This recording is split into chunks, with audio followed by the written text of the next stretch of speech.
Hi everyone. For this particular video, I wanted to offer up something of a palate cleanser to the investigative work that I've done regarding Carl Jobst and people in his orbit like Gen X Gamer.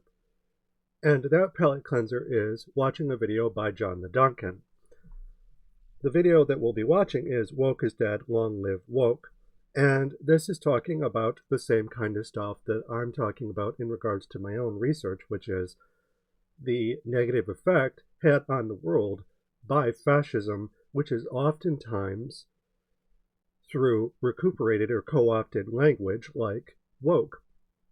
And I started to watch the video yesterday and thought to myself, this seems like a fun one to respond to give myself our aforementioned palate cleanser. So that's what the video is about. But before we start watching the video, I wanted to preface everything by talking about John the Duncan a little bit. And John the Duncan, in regards to their own self-description, their channel description, Dr. John the Duncan researches neoliberalism, Marxism, social reproduction, and human rights. Disco socialist trying to YouTube, Patreon, Twitter, Twitch, and he, him. So these are all different links that you can go, and there's a Patreon, there's a Twitter. Doesn't have Blue Sky, he's still on Twitter, I guess. He's on Instagram, and then here's his email and his PayPal. And he's been a YouTuber since 2009. And given the nature of his work, he's someone that doesn't have the largest channel by any stretch, but the work that he does is absolutely excellent. And if we go to my acknowledgements section on my website, this is the acknowledgements tied to my book series, where I don't just acknowledge different models that I've worked with, different people that I've worked with outside of sex work, such as old professors from my alma maters, but also John the Duncan and other YouTubers. Specifically in regards to John the Duncan, I write, neoliberalism can be a difficult concept to wrap one's head around. And your videos about it explain everything succinctly and well, e.g. neoliberalism, class war and pacification, 2020. You also discuss gender theory and activism against genocide in your work, which revolves around preventing it vis-a-vis neoliberalism in your own PhD material. In short, you're an inspiration of mine and helped me wrap my head around academia and application tied to all of these things, and Foucault in prisons, though I never watched your Chicken Run video. So that's John the Duncan. That is how I feel about him. He is all around an awesome person. He's someone to watch and learn from. And he is, unlike me, where I did my PhD independently, he's someone who actually did it through an institution. So if that's the kind of thing that you take stock in, it's certainly something that we can acknowledge him for, a feather in his proverbial cap. So yeah, here we go. We're just gonna watch the video from beginning to end, and as we watch it, I'm going to comment on it. This doesn't just happen with that. Woke is dead. Now, Donald Trump has promised to wage a war on woke. Woke is starting to die, and it's certainly dying over in America. And our country will be woke no longer.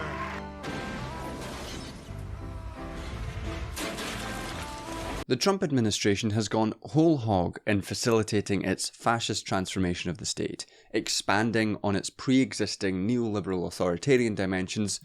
Yes, and I'm probably going to be saying yes a lot in this, but essentially fascism stems from neoliberalism freeing the market. To free the market, you have to have fascism defending capital.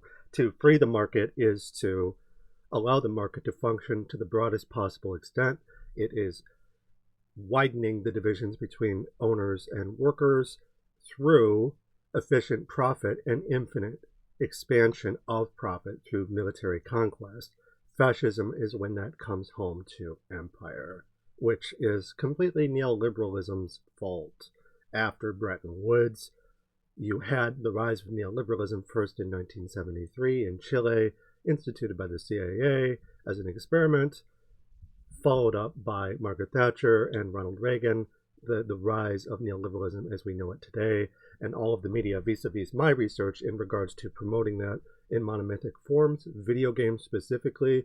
James Cameron set the trend with Aliens, which inspired Metroid, which released around the same time, though it was arguably also inspired by Ridley Scott's Alien in 1979.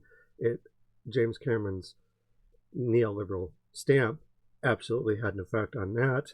So all Metroidvania shooters, from Aliens as the neoliberal palimpsest for that, it's literally Vietnam revenge arguments, contributed to what became known as capitalist realism after the end of the Cold War, the end of history, as it was also called. So this is just the chickens coming home to roost. This is the fault of bipartisan politics in America, not just Ronald Reagan or George Bush Sr. or Jr., but also Bill Clinton and Obama and Joe Biden. This is a bipartisan effort because establishment politics serves the elite, and the elite want the chickens to come home to roost. They want fascism to happen so they can stay exactly where they are, in power, in control. Capital defends itself, and fascism defends capital. Especially in the sort of connected realms of policing and the kidnapping and deportation of migrants. Secret police snatch her off the street into detention, accused of ties to terror groups, and shipped away to another state in violation of a direct court order. It's attempting to undermine the last vestiges of liberal institutions like the courts and the civil services. It's also worth noting that these institutions, which John the Duncan correctly describes as liberal institutions, historically have served capital as well, but they serve them by whitewashing the genocidal mechanisms that were always at play. America was founded on genocide, and that vis-a-vis Howard Zinn, A People's History of America, and the middle class was something that was founded through liberal institutions to defend the elite back then into the present. And the middle class is being threatened in such a way to encourage them to engage in fascist violence through the same kinds of arguments, except instead of fighting the British, now they're fighting immigrants. There's always someone to blame, except now they don't have the convenience of going after a British monarch who is more ostensibly bad, in the eyes of power abuse than immigrants. They're punching down instead of punching up. But even back then, the arguments were disingenuous. And one of the major methods of propaganda that the Trump administration is using to sweeten this fascist medicine for the American public to swallow is the claim that all of this is to root out the cancerous growth of woke. It's a scapegoat. The same idea as the backstabbing Jew. From American institutions.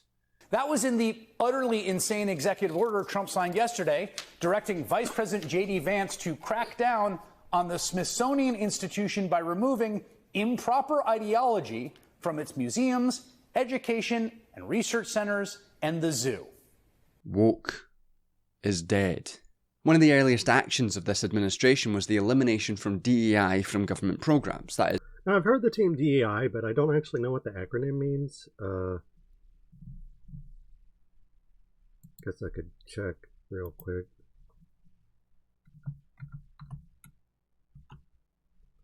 Diversity, equity, and inclusion. Okay. Got it. And I just mentioned that because, up until, I've been basically up to my eyeballs in finishing my book series, and DEI is only something that I've started to hear within the past year, maybe since Trump was elected, essentially, and a little bit before that.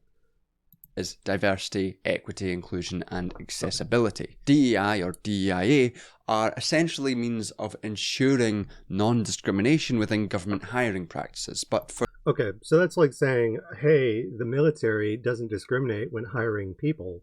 Especially in times of crisis, they'll expand the net for which they try and recruit individuals. And now, in times of state crisis, they're trimming the fat, as it were, and they're pushing away the same tokenized elements that they originally relied upon to prosecute their wars abroad. For the Trump administration, it was a method of doing anti-white, anti-straight, anti-male prejudice. Woke and DEI are the boogeyman, keeping America feminine and black. Yes. Yeah, absolutely. And it's the same, again, when you're, tokenism is something that is used regularly in times of neoliberalism in times of liberal institutions who will have basically false inclusivity arguments. Well, they'll include some people to gatekeep the rest, but then when it is time for fascism to, swing back towards a domestic direction, then they will cut all of that away. And this is something that swings on a pendulum back and forth. They offer up an ability to tokenize, e.g. through Amazon's Ellen Ripley fighting the xenomorphs, through a neoconservative tokenized campaign against America's enemies, against domino theory and similar arguments. And then, in times of state crisis, they will put the woman back in the kitchen. They'll put the slave back in the manacles, so on and so forth. They'll closet the queer. And so discrimination and employment practices just needed to come back. Now, it's hardly a surprise that Trump and his collection of sad little baby men... Well, Mr. President, they say I wear a lot of hats. And as you can see, it's true. When I started to watch this video before, and when I watched it before and I saw the hats, it made me think of Team Fortress 2 and the hats, where you just have hats on top of hats on top of hats. And the research that I do into Gamergate and fascism in video games, I feel like this is extraordinarily apposite. Even my hat has a hat. And furthermore, that individuals like Musk, who was a gamer and who was someone who owned capital, in the late 90s, his dad was a Nazi, his dad owned the emerald mines, and maybe it was his mother, actually, his mother's side. One side of his family, in any event, actually had ties to apartheid in South Africa, and before that, they supported the Nazi party and so on and so forth. So fascism in video games and pedophilia in video games, Bill Gates, and similar groups that benefit entirely from already being within the status quo and essentially using video games to simulate war in ways that, through half-real exchanges, in between media and the real world engaging with said media as a part of itself, will defend the status quo, which is to say white cishet men, first and foremost, and then that will tokenize to varying degrees, a gobstopper, if you will, but the center is always white, straight, and male. The center is always capital, and those outer layers, when capital becomes toxic, becomes acidic, are melted away, and it'll rebuild itself and it'll melt away on loop. And right now, it's melting away again.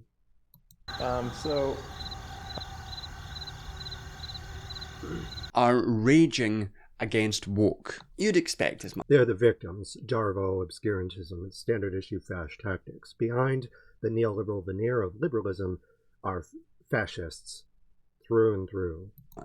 But what's more absurd, and in some ways more worrying, is the collection of relatively high-profile left-wing voices apparently celebrating this death too.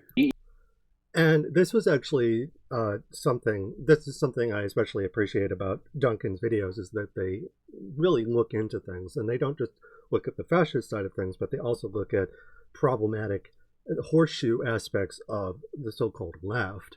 So I really, really like this part of the video. DEI, as it's currently constituted, to me, and this is what I said on Twitter that got people. Also, I just want to say, and someone in his own comment section called this out as, class reductionism, and it's absolutely correct, because they're scapegoating social activism and saying, well, it's your fault that we can't get what we want, so we're going to throw you under the bus to try and spearhead our own movements and keep them relevant, as opposed to solidarity. It's exclusion.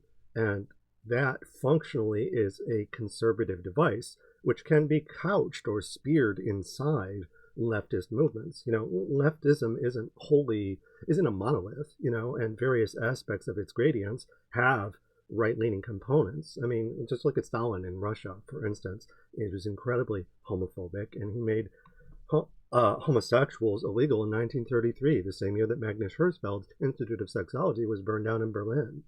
So, just because someone calls themselves a leftist, as the Nazis did, the same kind of horseshoe idea or obscurantism more directly with the Nazis themselves also applies to people on the American left, or just people in the left more broadly around the world.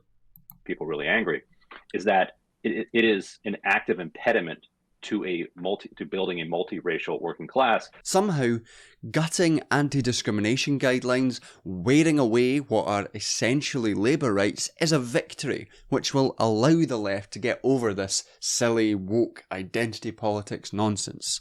Yeah, so it's cutting your nose off to spite your own face. It's woke identity politics that can be blamed for the universal working class being divided.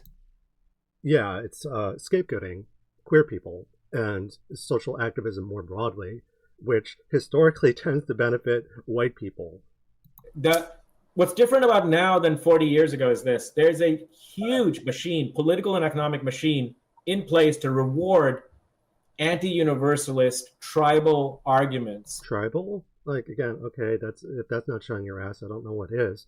Like, again, the left has always been divided. The idea, though, is that it's not tribal, like it's not polycephalous. It is something where we're actually pushing towards universal liberation. We have to walk away from homeless. And you're making an argument, whoever the hell, GTAA with Ben Burgess, Vivek is saying, hey, it's your fault that we can't have what we want, and now we're going to throw you under the bus to defend homeless. Like, anyone who defends homeless is a Nazi, regardless of how many masks you have on. So if you take away this progressive mask that this person wears, you're going to find a neoliberal, and if you scratch a neoliberal, you have a fascist bleeding. Parading as social justice arguments. Woke creates oppression Olympics, accuses white people and men of being privileged, and puts off the all-important white working man. Yes, exactly. So what I said earlier, Jonathan Duncan is absolutely correct about that. These arguments are made to defend the status quo, acting oppressed, by punching down against actual oppressed peoples who are fighting for universal solidarity against profit. So these arguments by the so-called left online are actually functionally in defense of capital, which for all intents and purposes makes them horseshoe. From joining the struggle. If you think America is a deeply racist country, try going to a country like India. Try going to South Africa. Try going to just about any... Again, this is the same kind of stuff, the videos that I made about Gen X, where if we go to my channel here real quick, just so I can give people a visual aid. Gen X, when he was going... Gen X is racist, defends Carl Jobs, and threatens me for calling Carl's racism out. In this video specifically, Gen X was saying that racism doesn't exist in the United States, it exists elsewhere. Oh, you think racism exists in the United States? Go to other countries, which is whitewashing or denying the racism that has existed in the United States since before it was a union.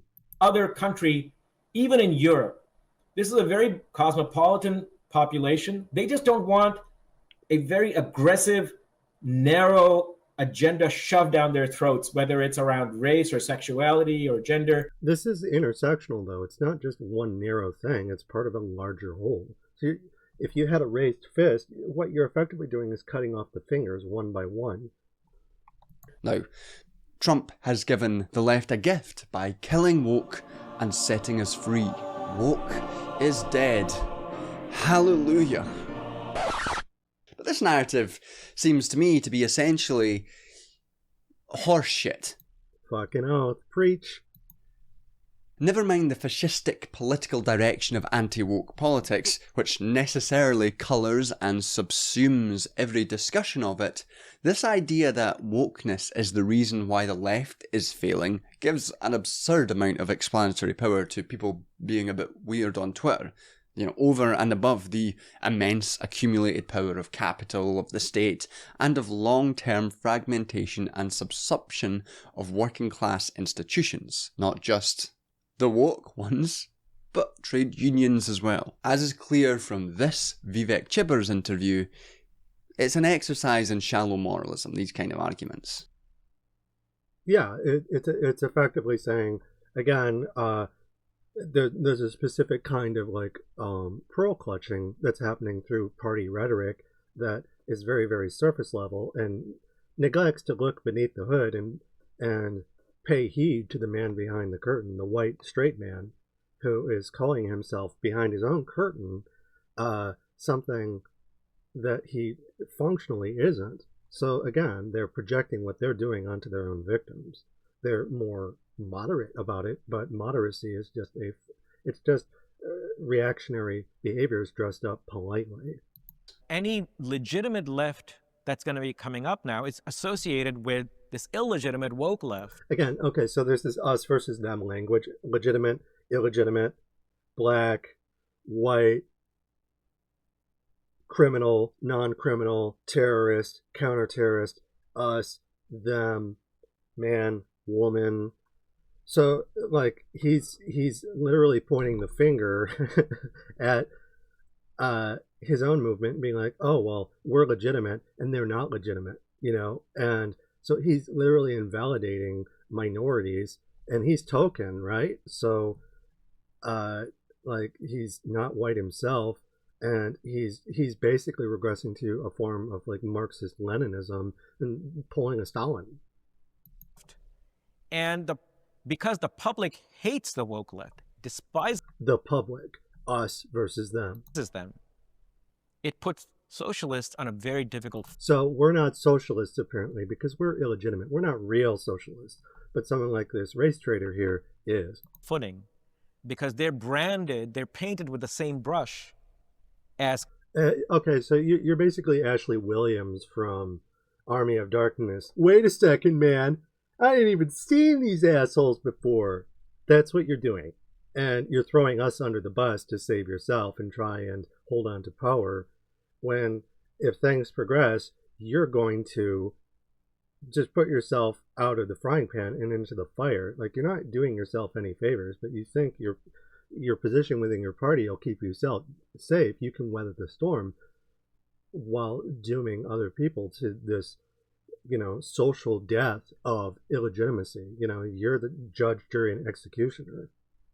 Critical race theory, as post-structuralism, So he's literally throwing all of these other schools, entire schools of thought, critical race theory, post-structuralism, decolonization. Like, this is a huge, like, this is Islamophobic. You know, if you're not for post-colonialism, you know, you're obviously not for Edward Said and Orientalism as something to acknowledge and combat. So he's throwing all of that out too. Post-colonial theory, decoloniality, and all this kind of stuff. The argument persists that for the left to live, we need to kill and bury woke. Only by removing the... That's not possible. Like, if you do that, then we cease to be left. You know, what man can destroy a piece of his own heart? Not to, you know, that particular individual was actually, Solzhenitsyn was actually for capitalism, but, you know, the argument remains, to walk away from omolists, we have to stay whole. We have to stay true to our beliefs insofar as our beliefs are for universal liberation. And if you kill the beliefs that are for universal liberation, you're not for universal liberation. It's divide and conquer. Divisions of woke, can we unite the universal working class and recognize that we all share exactly the same interests? And I just want to say, you know, John the Duncan is absolutely on the money. He's calling these people out for the same things that I am. You know, it's tokenism, it's betrayal. Objectively the same interests. Important little bit. So in this video, which is an adaptation of this article for New International magazine, which, you know, if you want to just... I've seen, this is a specific piece of John the Duncan's, that universalism and the anti-woke. So this is one that I've cited before. I can't remember specifically where I cited it in my own book series, but it is something I recognize, you know, the title and the image, and it is very much something that I cited before, and, you know, so it's a good article. It's very thorough, and I guess John the Duncan is basically taking it and building upon it in his own video. Bells and whistles, he calls it. Read what I'm going to say, just go to that magazine because it's pretty close to the same, with some bits and bobs and some fun presentation. You know what I'm like, and I'm sure new. Oh, and also just to say, by John the Duncan. So this was a piece by John the Duncan. So this, well, it says John Duncan, so I'm assuming it's the same person. His hair looks longer here. I don't know. But in any event, so John the Duncan wrote this piece, and this is built upon. So he's taking a essay that he wrote and then making a video essay on top of it. It's concentric, you know, it's speaking to the same issues. The same, with some bits and bobs and some fun presentation. You know what I'm like, and I'm sure New International would enjoy a little bit more traffic. So he's plugging his publishers basically, which is fine, totally valid. That a read if you don't want to watch. So in this video, I'm going to show how this argument about the benefits of the death of woke is a total dead end for the left. It's an argument that is built on... That's it. And sorry I keep interrupting. I just want to agree. You know, it's like the argument, oh, don't push for universal rights. That's a dead end. It's literally white moderacy. The enemy of progress in the United States is the white moderate, said Martin Luther King in the letter from Birmingham jail. So it's exactly what's going on here. On a vestigial connection to liberalism, an argument which has basically been made in one form or the other for centuries. Yes, absolutely. And one which isn't actually universal, but is necessarily exclusionary. It necessarily... Yes, absolutely, 100%. These kinds of arguments, white moderacy excludes a wide swath of other people while trying to champion themselves as the arbiters of morality. It's classic liberalism, but it's also something, a vestigial connection to liberalism. It's like various instances of the left betray to varying degrees. Sometimes more intentionally than others, but it absolutely has happened throughout the years. I mean, Tolkienism is something that goes part and parcel with settler colonialism and Cartesian thought and heteronormativity since they were put into practice from Columbus onwards, so from at least the 1500s. Really excludes some segments of the global proletariat in favour of certain privileged segments. Yes, absolutely. As Federici and Cox wrote way back in 1975, in the name of class struggle and the unified interests of the working class, the left has always selected certain sectors of the working class as revolutionary subjects and condemned others to a merely supportive role in the struggle these sectors were waging. The left and strategic objectives, the same divisions of the class that characterized, reproduced in its organized, always selected certain sectors of the working class. Okay, anyways, the point being is that I don't know if this is Silvia Federici, because I feel like Silvia Federici, when they were writing about witch hunts and things like that, I get the feeling this is a different scholar. Maybe they have it in the description here. It says Federici S, so revolution at 0.0. Yeah, I think this is Silvia Federici. So yeah, Silvia Federici, you know, is a feminist who wrote about witch hunts. And the work that I'm familiar with is more from like the 20-aughts. Same person though. Class as revolutionary subjects and condemned others to a merely supportive role in the struggle these sectors were waging. The left has thus reproduced in its organization. Also, real quick, I guess. Hot allostatic load. If we go to hot allostatic load, I just wanted to bring this up. Porpentine in 2015 is someone who is citing Federici. Silvia mobbing as witch hunts.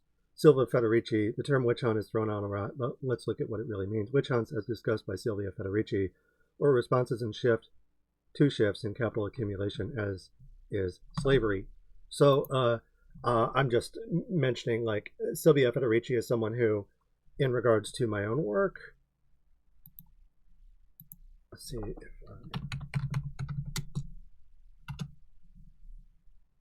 let me see.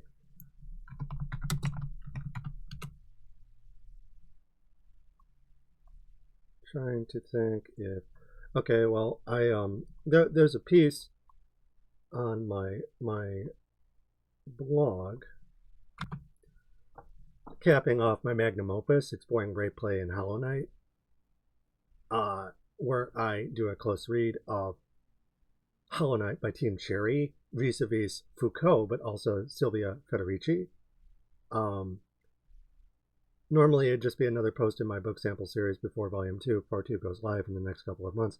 However, Sleeping Beauties is extra special because it's the end to the capstone to my Metrovania work after my PhD and what I assume to be my crowning achievement thereof. I read about rape play a great deal, talking about it outside of Metroidvania all the time. But where Beauties complements that work is by marrying it to one of my favorite games, Hollow Knight, and its secret final boss, the Radiance. There's just so much fun academic stuff to unpack, e.g. Manuel Aguirre, Michel Foucault, and Mikhail Bakhtin, to name a few, but also Silvia Federici and their work on tokenism and witch hunts. So as far as I can tell, this is the same person. So just wanted to put that out there. And strategic objectives, the same divisions of the class that characterize the capitalist division of labour.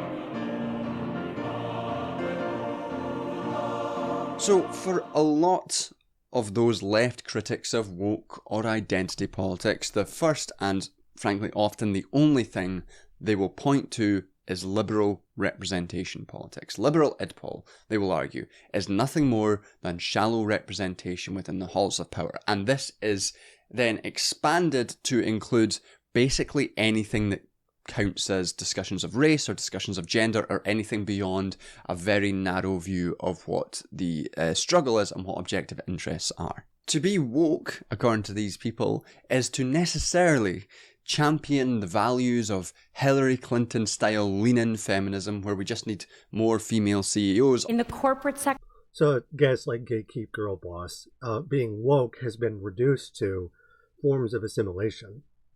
It's a straw man. Women at the top, C-level jobs, board seats, tops out at 15-16%. Or even more absurd things like Raytheon presents the new DEI scheme so that our imperial death machine is representative of the rich diversity of the American public. America suffers an explosion of frustration. Yeah, so essentially they're pinkwashing and non-whitewashing genocide at home, imperialism at home, what you see overseas in regards to, don't worry, we have soldiers who aren't white, who aren't men, conducting genocide overseas. They'll make the same arguments on the home front when fascism comes home to empire, or when imperialism comes home to empire, which fascism is, in defense of capital. Over the racial divisions that plague us as Americans. Because your army is a reflection of American society. We live with those frustrations as well. Our ability to defend this country from all enemies, foreign and domestic. Foreign and domestic. So that, again, there's saying the quiet part out loud. Enemies of the state are literally what the state exploits, workers. So anyone who threatens profit is someone that these cops, token or otherwise, will attack. Is founded on a sacred trust with the American people. Racial division erodes that trust. Because just as the Army can reflect the best of America, we can reflect its imperfections as well. So they're kind of saying the quiet part out loud, but they're using it in such a way. It's a Trojan horse. So we understand the value and importance of taking care of people. And of treating taking care of the elite. Every person with dignity and respect. Every property owner, specifically capitalists, with dignity and respect. They're cops. They're just token cops.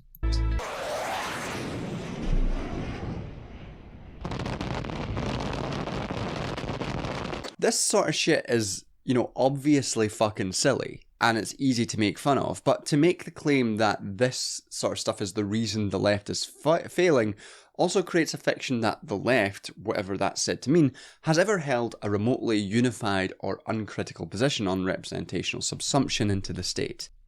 Yeah, I mean, obviously, various groups, the left is disparate, and the left is divided into different subgroups on the spectrum, some of which sell out and some of which don't. And plenty of people, as John the Duncan is going to point out, are aware of this kind of stuff. For my whole life, people have made fun of military pinkwashing. People have made memes and jokes and, laughed at it. It's not it's not as if we're all on board with this kind of representational politics now. Yes. Yeah, we're not. It's like I'm on the left, about as far left as you can get, And I think that kind of representation is the whole reason we're in this mess. Assimilation is not good stewardship. It's poor stewardship. It's leading yourself to the guillotine. You put everyone else in the guillotine first, and then you're the last one to go. I'd argue very few actual revolutionary people are on board with it. But, you know, how could they be? If they're on board with it, they're not actually revolutionary. Like, that's one thing I'm like, John Duncan, could you explain? Give me one example of someone who's a true revolutionary who's on board with pinkwashing genocide. It is still important to critique kind of liberal representational It is absolutely 100%, because, again, they're the whole reason we're in this mess.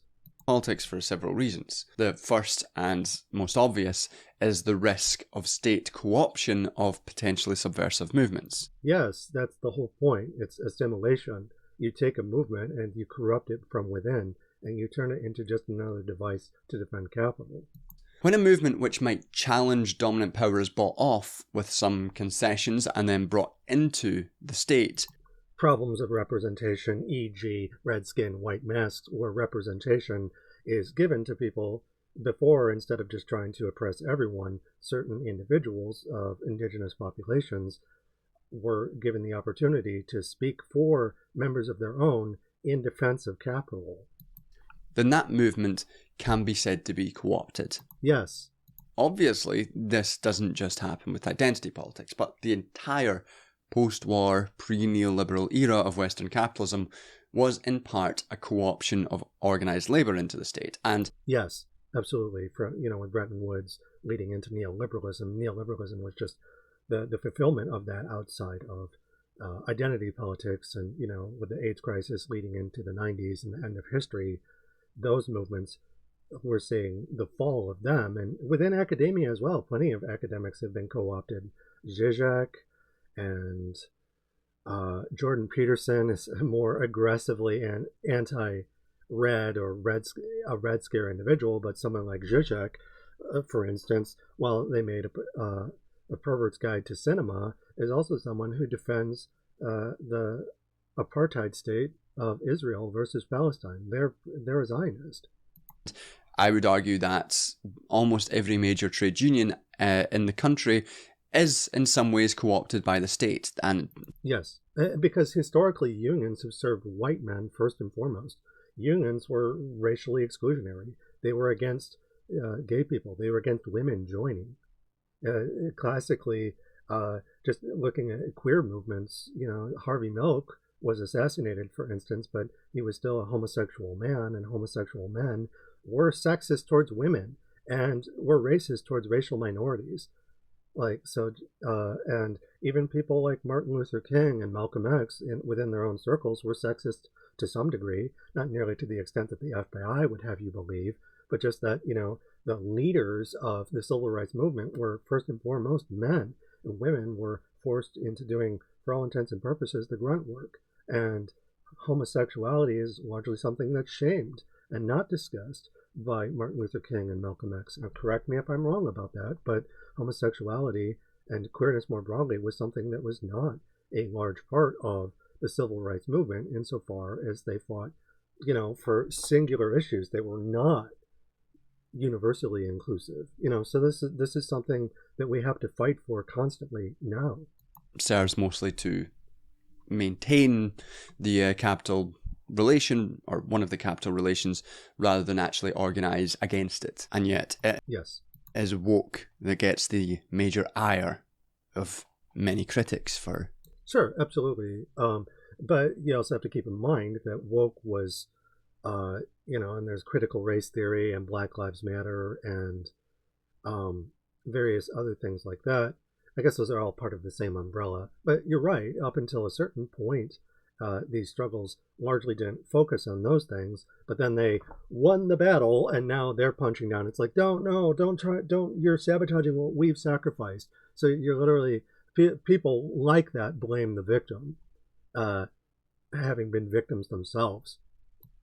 Some strange reason. In the case of DEI, movements for gay liberation, for feminism, or racial justice were given certain concessions by the state via things like affirmative action or mandated diversity initiatives or which they then took away. To discrimination, laws and employment to combat basically racial discrimination within the state and other forms of discrimination. This allowed these movements a kind of win, which didn't fundamentally...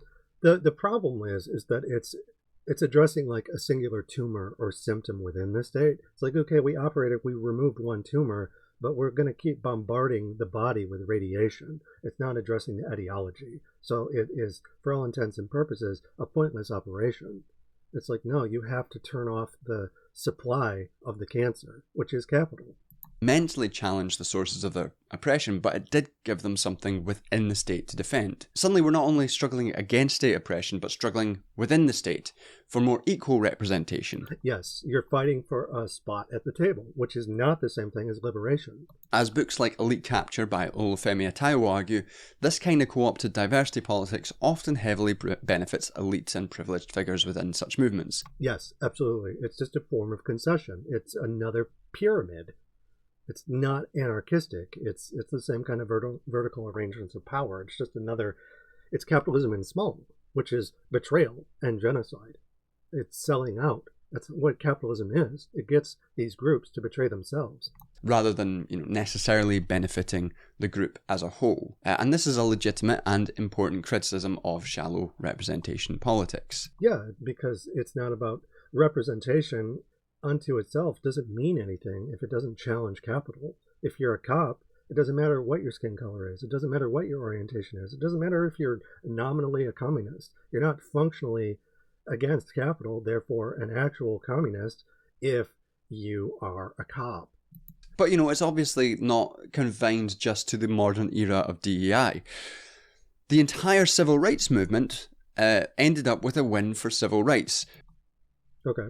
But civil rights... After, various members of its population had assimilated, Farrakhan versus being assassinated, arguably with Farrakhan's help with Martin Luther King, so there's a lot of betrayal going on there. Rights, in a way, is a co-option of that kind of racial social movement. Yeah, it's a Star Wars effect. We blew up the Death Star, but there's another Death Star. There's a whole sequence of them. It didn't fundamentally challenge or disrupt the entire reproduction of white supremacy in America. Yeah, it didn't. It absolutely did not. Again, most of the leaders who did challenge that, who did disrupt, were killed or bought and paid for. But it did give a lot of people reasons and things to defend within the state, namely... Yes, absolutely. In just total agreement with that.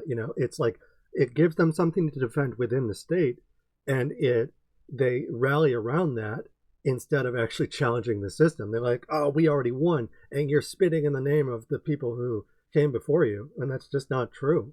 The ones who are dishonoring people like Martin Luther King or Malcolm X or anyone else who was killed and, assassinated by the state, but also betrayed by members of their own kind through the FBI's help, are the people who evoke his name and say, oh, I have a dream, and they'll quote the speech, but then they forget what that was about. Civil rights. But we wouldn't necessarily say the civil rights movement was bad, because the civil... No, I mean, it's like ultimately the movement, before it was recuperated, before it was defanged, was incredibly important. But the thing is that these movements, we have to be able to do them in such a way where they keep their teeth.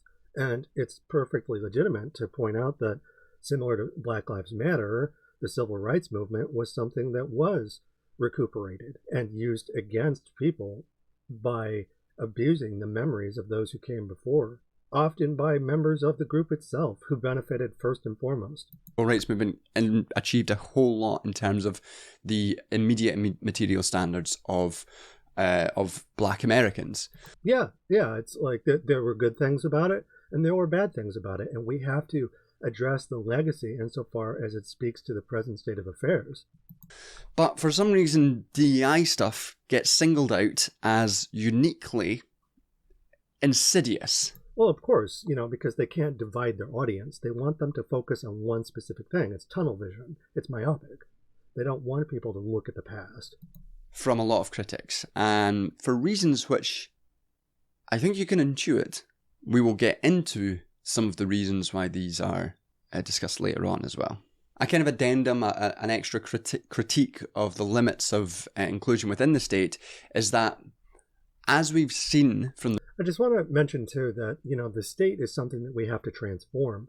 Marx, for instance, was fighting for the abolishment of private property, which the state is, a stateless, classless, moneyless society. The transformation comes from within the state, but we're pushing to walk away from homeless while inside it. It's like, what do you think land back is? Not you, John the Duncan, I know that you know what it is, but rhetorically speaking, just to people who are watching his video and mine, it's like we are abolishing the state inside of itself. We are enemies to the state by virtue of function. Ipso facto, we want to, there's no way to do that, but instead of, dying on these particular hills that don't even challenge capital, we're getting at the we're getting at the heart, the horror at the heart of the issue, the Medusa. It has to do with the writing that I do, Freudian slip. We're going after the ideology. The rollback of rights across various groups in the US and in the UK, representation within the state is always necessarily quite insecure, while the underlying economic and political systems which marginalise minority groups remain intact. Yes. So representation, it's a FOMO scheme. It's like, for a limited time, you can betray your comrades. White supremacy, gender divisions of labour and patriarchy, ableism, while they remain intact, the concessions made to those groups by the state can always and easily be rescinded. Yes, absolutely. So, these are things through what I call imbricating persecution networks, which refers more broadly to languages of persecution. You have the inverse, which is imbricating networks of representation, and representation insofar as you can tokenize, and those will always be made available to people in some shape or form, but the way to which they are made available fluctuates and changes over time. It's basically assimilation booths, and it's a different flavor of cereal. It's like, do you want oops all berries, or do you want no berries Captain Crunch? Do you want a Chex Mix or whatever? Count Chocula. It doesn't matter. It's like they're just swapping out different instances of representation to help people tokenize while using the same networks thereof to achieve their divide and conquer ends.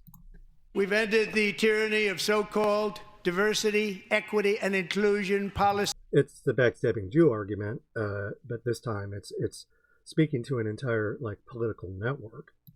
All across the entire federal government. Not only that, it's basically taking something that was made by the former administrations and who were racist themselves. Joe Biden was someone who fought against civil rights.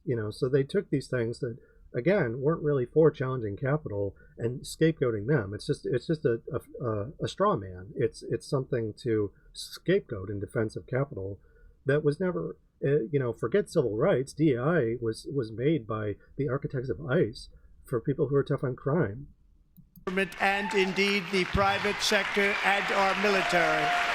But you do have to keep in mind that this kind of co-option isn't just trickery, that co-opting these groups isn't just a trick to get people to, give up on their rights or give up on their movements. I would say it's a large part of it. There are real material concessions which are made with anti-discrimination laws, with... Sure. Oh yeah, absolutely. Yeah, no, it's like, it's the carrot and stick, and within deception, to get people to betray, you have to have 30 pieces of silver to pay Judas with, or 15 pieces, it's like, capitalism is cheap, and it survives by being cheap, and token people will betray for less money or material concessions. They'll betray for less, which is why, and they'll betray their own kind, and they'll punch down fiercely to do it. So capitalism cheapens nature, policing nature as monstrous feminine with nature as monstrous feminine. My arguments, they'll pimp themselves. The civil rights movement with diversity politics. For a recent example in the US, the Equal Employment Opportunity Commissions implemented several anti-discrimination policies under Joe Biden, which secured some employment protections for queer and pregnant people. And yeah, absolutely. To be persuasive, they have to sweeten the pot.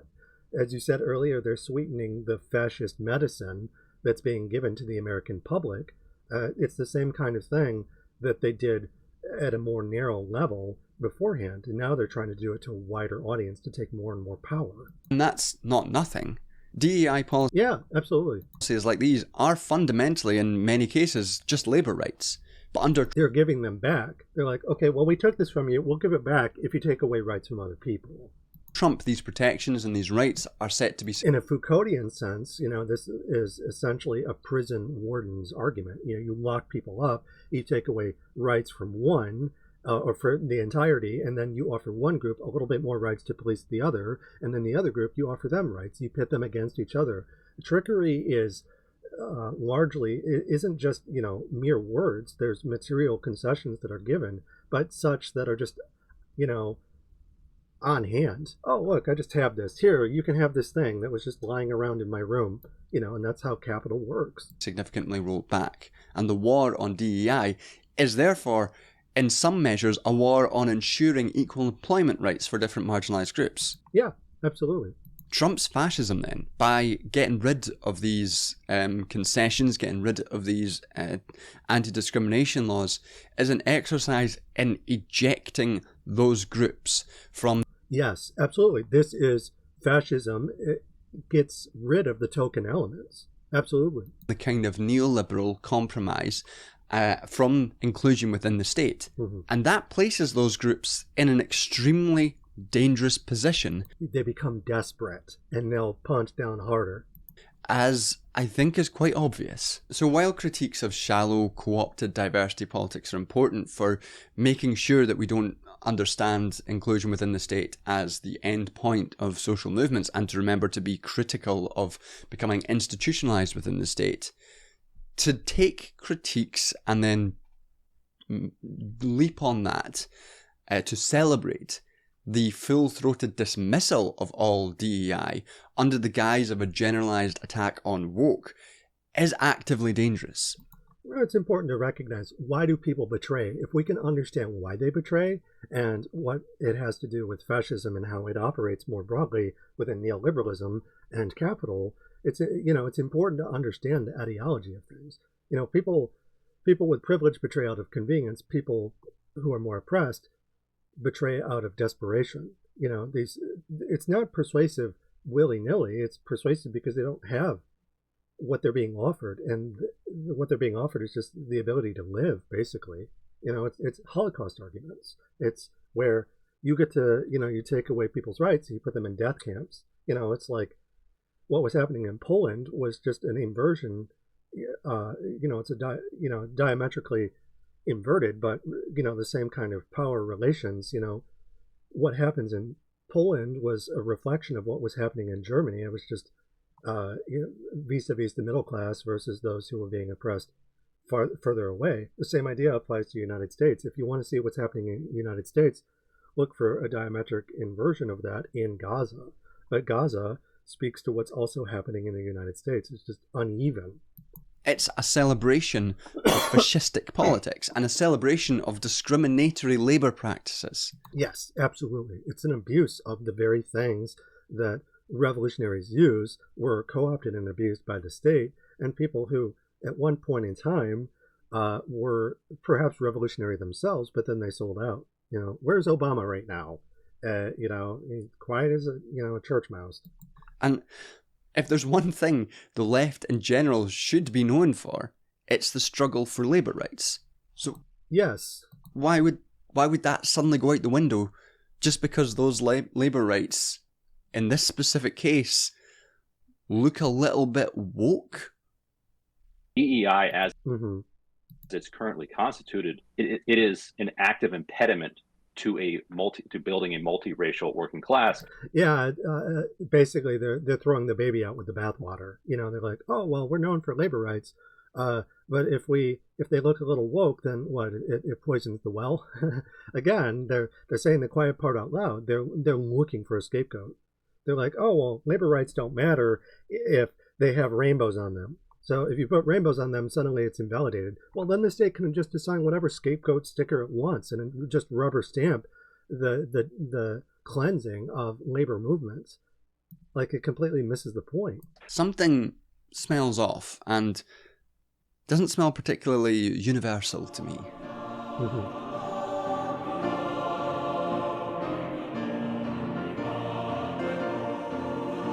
So for many left critics, woke or identity politics are indicative of the left's retreat from a so-called universal class-based project. Instinctive rejection of universalism. The focus on identity, so the argument goes, obscures that we all share the same interests, the same objective interests. Identity politics is fundamentally a politics which divides the working class. Hell's working class men, they're just privileged, and disorganizes movements through narratives of competing victimhoods.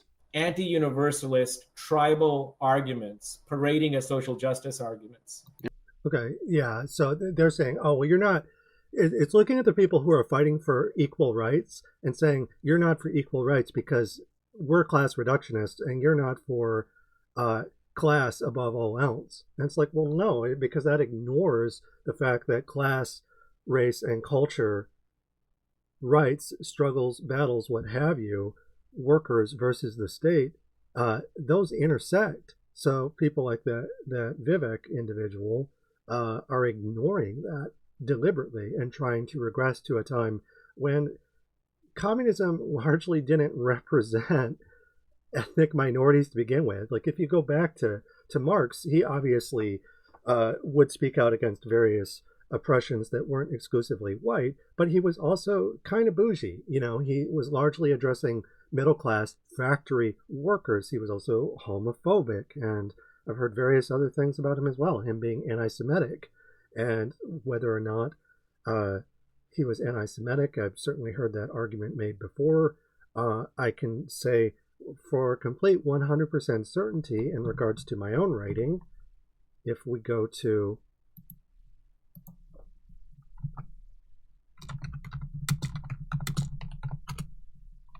Making Marx Gay, a short essay, this is something that I've addressed before myself. I also wanted to address his homophobia, insofar as to camp something is to make it gay using Gothic poetics. We must do this to Marx's ghost, lest communism remain stuck in place, unable to develop away from capitalist realism. So this is something that I've done as well.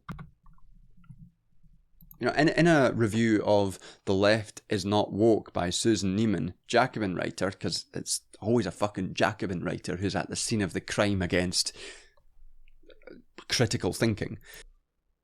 I don't know, I've heard the term Jacobin before, but I'm just a filthy Yankee, so I don't know a lot about British politics, except, you know, the Tories suck, obviously, and Irish people stand united with Palestine, for instance, because they were genocided against through a similar kind of cage and famine approach.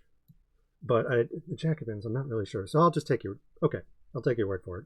Jacobin writer Dustin Gostella argues that to be woke is to be allergic to claims of universalism. That's just not true. That's not true. The whole point of being woke is for recognizing the fact that we're oppressed, and often by people who claim to have our best interests at heart.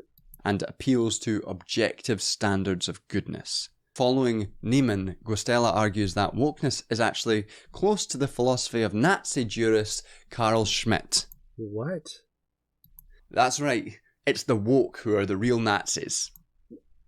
Darvo obscurantism, yeah. You fucking got him. Organising around horizontal divisions between racial and genders groups, this is Gostella's words, rather than organising to overcome the objective labour and capital dialectic, note singular label capital dialectic here, is what, in Gostella's view, has led to the resurgence of fascist politics. The idea that if there's a dialectic that goes beyond capital into communism, then it's like, no, I will say that leads to fascism. And I will make the argument that, Marxist-Leninism had fascist components insofar as there were labor abuses that occurred. But to say that Stalin was just strictly a Nazi obviously isn't true. There were obviously concessions and gains that were made towards labor, however imperfectly they were implemented by Stalin and his ilk. Absolutely. And Mao, it's like they did some good stuff, but for every good thing that they did, there was the Great Leap Forward, or there was the Holodomor genocide, and various making homosexuals illegal, hooliganism after Mao. So you have to take the smooth with the rough when critiquing these people. But the Jacobins and various other instances of people who are against woke, as John the Duncan is addressing, were strictly, are just, saying everything is against a capital dialectic. We're the enemy. Nazi wokes. But we're Nazis. From this perspective, the antidote to woke division and disorganization is the overriding power of a single, universalist and frequently populist economic agenda. Which is historically a fascist approach to things. Hitler was a populist. Trump was a populist. Appealing to the common man.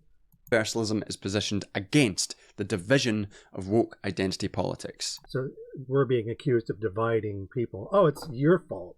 And it's like, no, I just want sex workers, equal pay, equal rights, not just for sex workers, for disabled people, for racial minorities, for queer, gender nonconforming individuals, for indigenous peoples, land back, labor back, you name it. Like I want to actually follow through with Marx's original goals and push towards abolishing private property, which these individuals who are saying that we're against a universal class rhetoric within a capitalist dialogic obviously aren't for that. They don't want to abolish the state. They want to preserve it. They're not walking away from omnibus.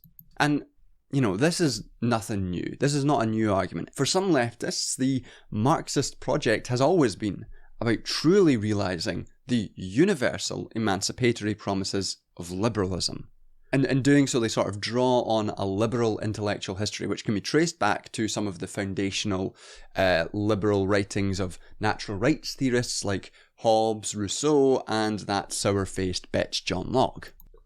Rousseau, the noble savage argument, if I'm not mistaken, which inspired Pol Pot, the noble savage in Cambodia and the rise of fascism there after the bombing of Cambodia, and afraid of the Vietnamese, they persecuted them at home and effectively engaged in auto-genocide. They toxified to such a degree that they ate themselves. These liberal writers emphasize that the individual, before society, is imbued with certain natural rights to freedom and property. Yeah, except it's always boundaries for me, not for thee, and it's always in defense of capital, right? The role of politics for liberals like this is to effectively secure the conditions in which these universal natural rights can be enjoyed. For Hobbes, it's about creating overriding Leviathan political power, which can keep people safe. For John Locke, it's about restraining state power so that we can enjoy our natural rights in certain ways.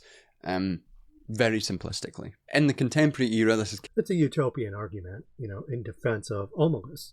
Can be summed up in the Universal Declaration of Human Rights, which ambitiously declares that all human beings are born in equal dignity and rights. It's important to recognize that the UN is a liberal institution. It doesn't prevent genocide. It enables it. While in the same breath, it gets to virtue signal and say, oh, we're against genocide, but also it does nothing to prevent it. Prior to society, imbued with rights. Very liberal. This is liberal philosophy. This sort of promise of liberal philosophy. And, it's worth mentioning, the idea that, universal natural rights, if you take that basic argument and you apply it to all groups of people and then use that to abolish the state, that's fine. That's not what liberalism does. It doesn't monopolize these things. It doesn't have a monopoly on them, but it tries to monopolize them. And per my arguments, vis-a-vis Cartesian dualism and settler colonialism and heteronormativity, per the monopolies of capital in terms of the monopolies of violence, of vis-a-vis Max Weber and terror, Robert Asprey, and monstrous expression, my arguments, the state will attempt to enforce the policing of natural rights to benefit the usual groups, including, at this point, tokenized groups. It can seem intuitively attractive. After all, shouldn't we pursue universal freedom? yeah, what's the matter? Don't you like universal freedom? But it's being offered by people who historically deny it to select groups. Some might even argue that the right to property is compatible with a kind of quasi-Marxist view that workers are entitled to the entire value of their labour rather than just the portion they receive in a wage. The right to property, for example. Right, but we want to deprivatize property. Property will still exist, it just won't be privatized. Who was it that said property is theft again? Oppenheimer, who said that? Ownership is theft. Property. Property? Property, not ownership. I'm sorry, I read it in the original German. No, it wasn't Marx. But these quasi-Marxists fall into the same trap as Nolan's Oppenheimer in attributing kind of vague Proudhonian aphorisms, liberal aphorisms, to Marx in such a way which justifies their essentially liberal politics. Yeah, absolutely. They'll evoke their political enemies in such a way that it validates themselves. You see that with conservatives when they evoke Martin Luther King. I had a dream. Same basic idea. They'll do it just enough so that they can take it back and weaponize it against the usual victims that they attack. So, in adopting liberal universalism, these apparent Marxists can't really escape the problem of abstraction that characterizes all liberal thought. It abstracts these things instead of framing it in such a way where it's historically materialist, as a dialectical material argument that can arrange things not in abstract ways, but in highly concrete ways. It's the bourgeoisie and the proletariat, but then also, if you want to take it a step further, we can look at the bourgeoisie and the proletariat as, a gradient during like liminal expression, through popular media, insofar as things, determined functionally through a dialectical material lens, but that includes material concessions, it includes betrayals, it includes punching up versus punching down. It's more complicated, but it's not abstract. Abstraction. There are abstract elements, of course, like in Gothic argument and theory, you have various things that theatrically reify through symbols, but those make arguments that you have to abstract to some degree. If we're talking about capitalism or communism, these are large, hyper massive, they're hyper objects. So to talk about them at all, we have to turn them into symbols. So there is a certain amount of abstraction, but liberalism abstracts to obfuscate the reality of the situation and to keep things stuck. It's white moderacy and tokenism in extension, because people who tokenize do it in defense of the status quo as moderate, as liberal. Is a really important concept to keep in mind. So in the liberal tradition, universalism is an abstract concept. It is presented as a trans-historical value, unmoored from the specificities of actually existing society. It can exist in any time and any place, and it will be the same. Metaphysical, it's a transcendental signified. But as Derrida said, there is no transcendental signified outside of a system of differences.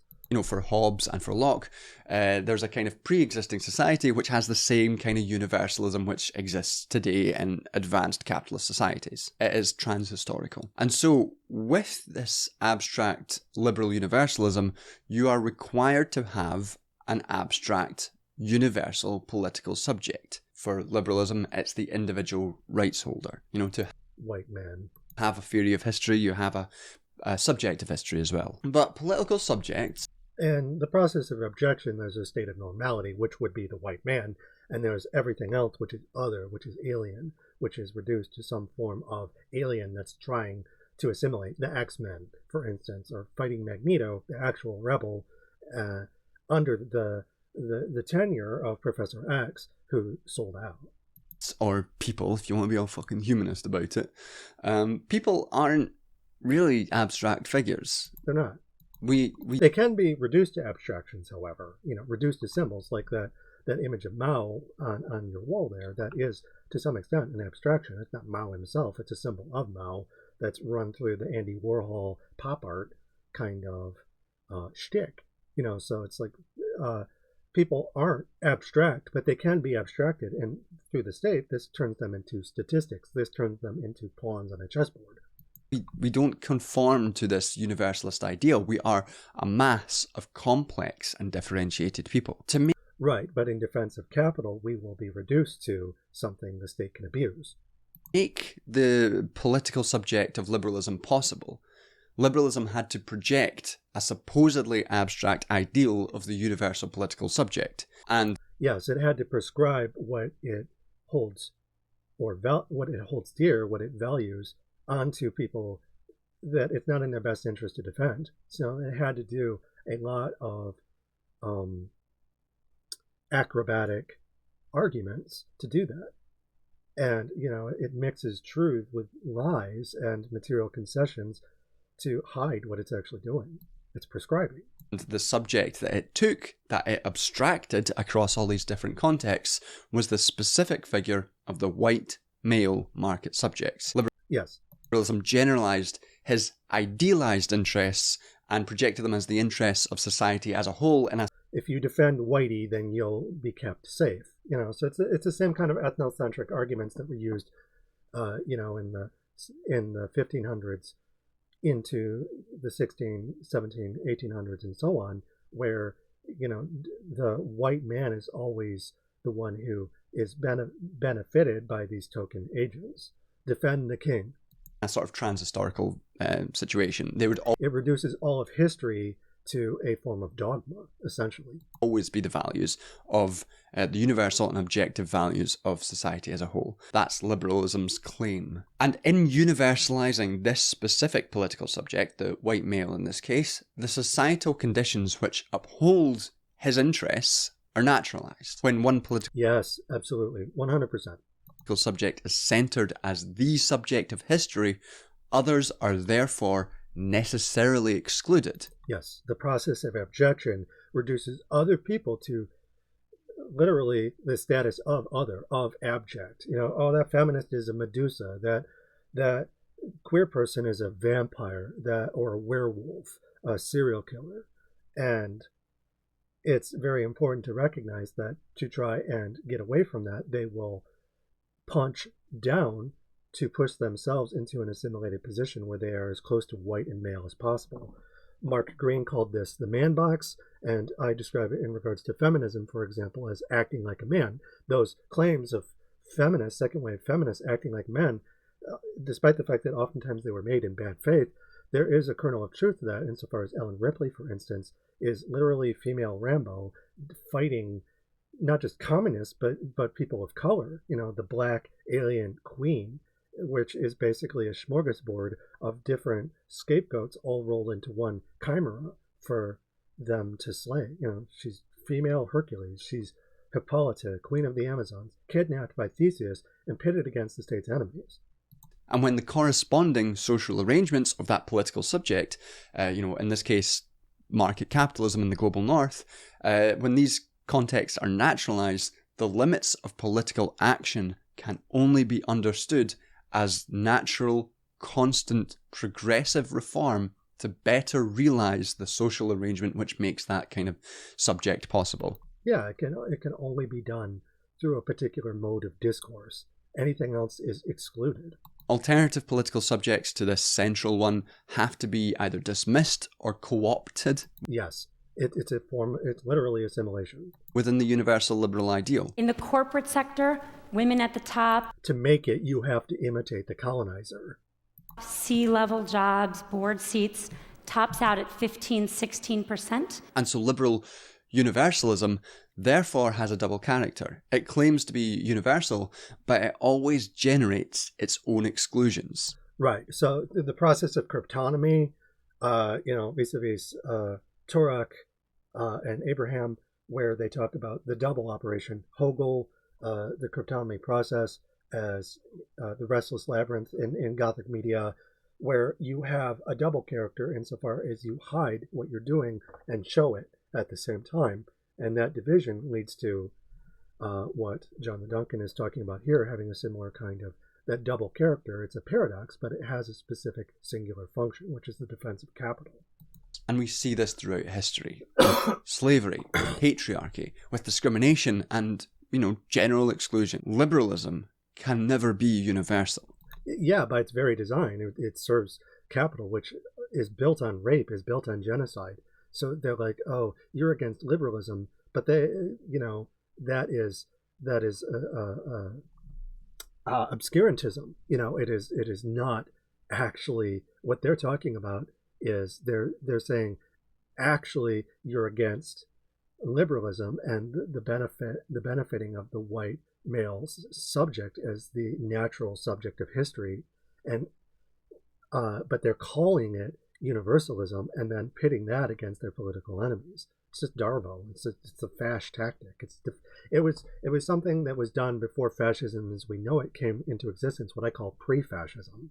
Like if you read Mary Shelley's Frankenstein, Dr. Frankenstein is fascist before fascism existed.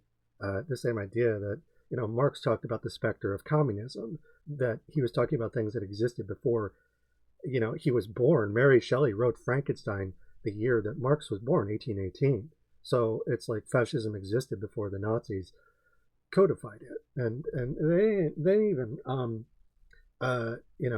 none of their ideas were original. I mean, Benito Mussolini was the father of fascism as we would conceptualize it in a modern sense, but Hitler stole that from him. And they stole everything from the Romans. East Roman Empire, West Roman Empire, it doesn't matter. And this is not just... It's called hauntology. The Nazi is always out of time. And capital is always out of time because it essentializes or it treats itself as eternal in ways that invariably result in Darvo and obscurantism in defense of itself. It is inherently dishonest because rapists and genociders have to be dishonest to be able to cheapen life and have it pimp itself.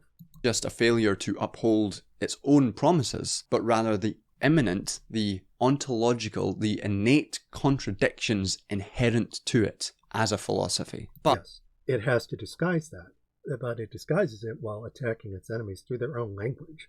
But with all this being said, there is a school of liberal socialists who believe that by reorienting the subject of history from this kind of liberal subject to the revolutionary proletarian and overcoming the exploitative capital-labour relation, they can push liberal universalism beyond the limits of its own contradictions. This progressive power can smash the limits of reform to produce revolution. And for such people, it's the role of socialist universalism to create a movement more liberal than liberalism. Unfortunately, the exclusionary contradictions of liberalism aren't that easy to just wave away. Instead of crystallizing the interests of society... What's the name of the school?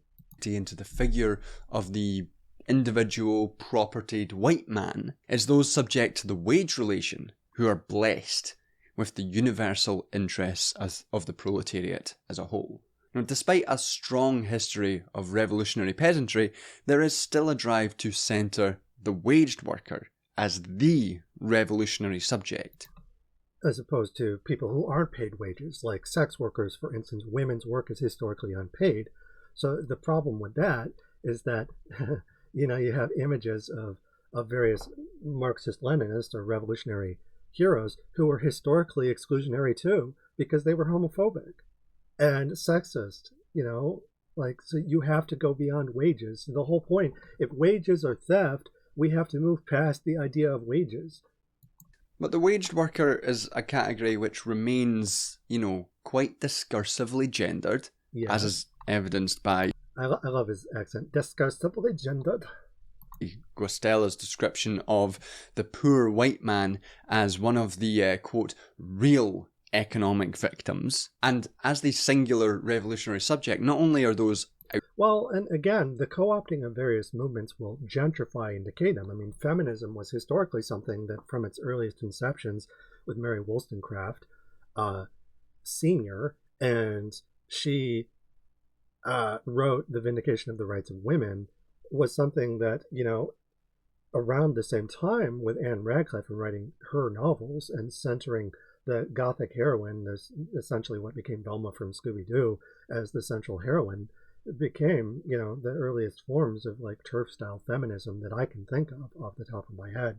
Sort of like aristocrats and, I don't know, like, Queen Elizabeth or something like that, Elizabethan theater, but, just within the Neo-Gothic period and the late 1700s, on the cusp of the French Revolution and Napoleon and all of that, Anne Radcliffe took and gentrified feminism into essentially what it still is today as an establishment practice.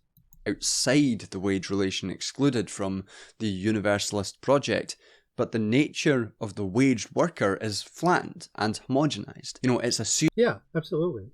Because it becomes all about the wage, defending your wage, as opposed to moving past that altogether.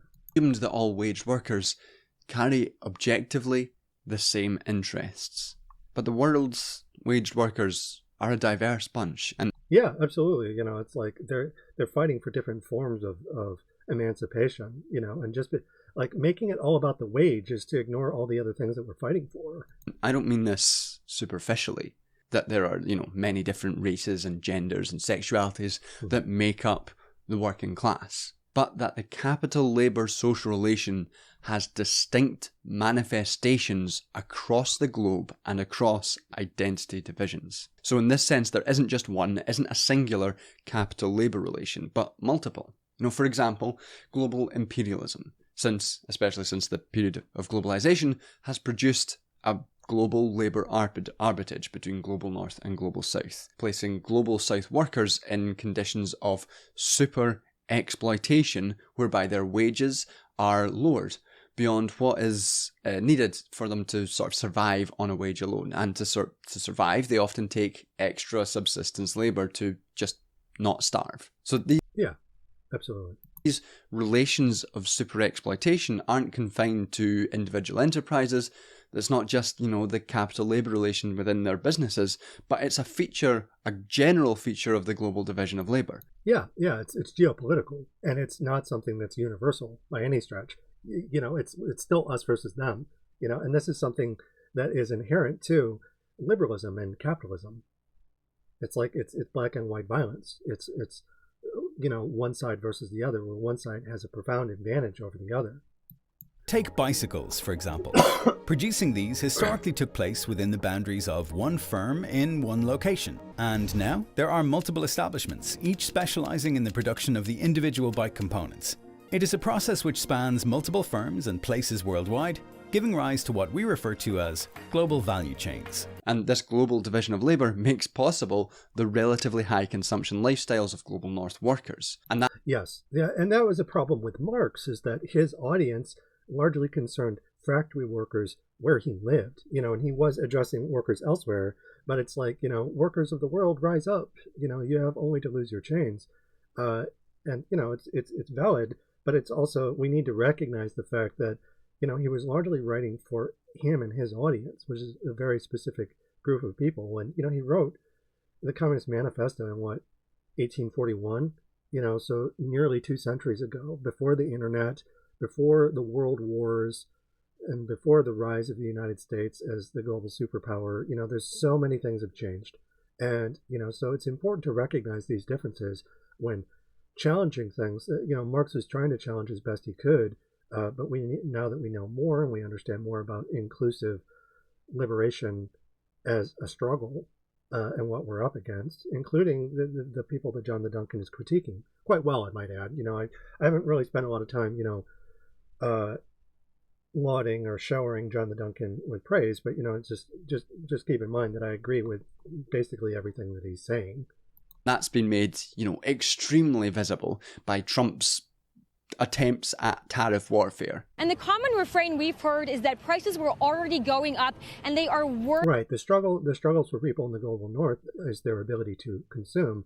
The struggles for the people in the global south are inverted, and is their ability to do enough exploitive labor to be able to eat, period. They could go up even more, and that the consumer is feeling very stressed. We heard from one woman who even said that the same basket of groceries that she regularly buys has now effectively doubled. Take a listen.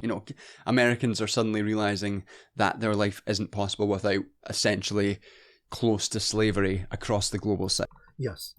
And in some cases... And when they're threatened with cheap groceries, they will punch down and abandon all of their principles. And specifically referring to people who are fascists, mind you. Actual slavery. So to flatten the struggle against global imperialism to a single universal waged worker under a single capital relation is to subsume global south workers under the relatively privileged I'm going to gasp every time I say privileged, just because it freaks these people out so much. But it subsumes Global South workers under the privileged interests of the relatively privileged interests of the Global North workforce. Yeah, they are stuck in the shadow of these people. And it's, again, look, if it's good for us, it'll be good for you. But that's, as John Duncan has illustrated, just not true. Because just because things are good in the Global North, they're not good in the Global South, because the Global South is being exploited, cannibalized by the Global North.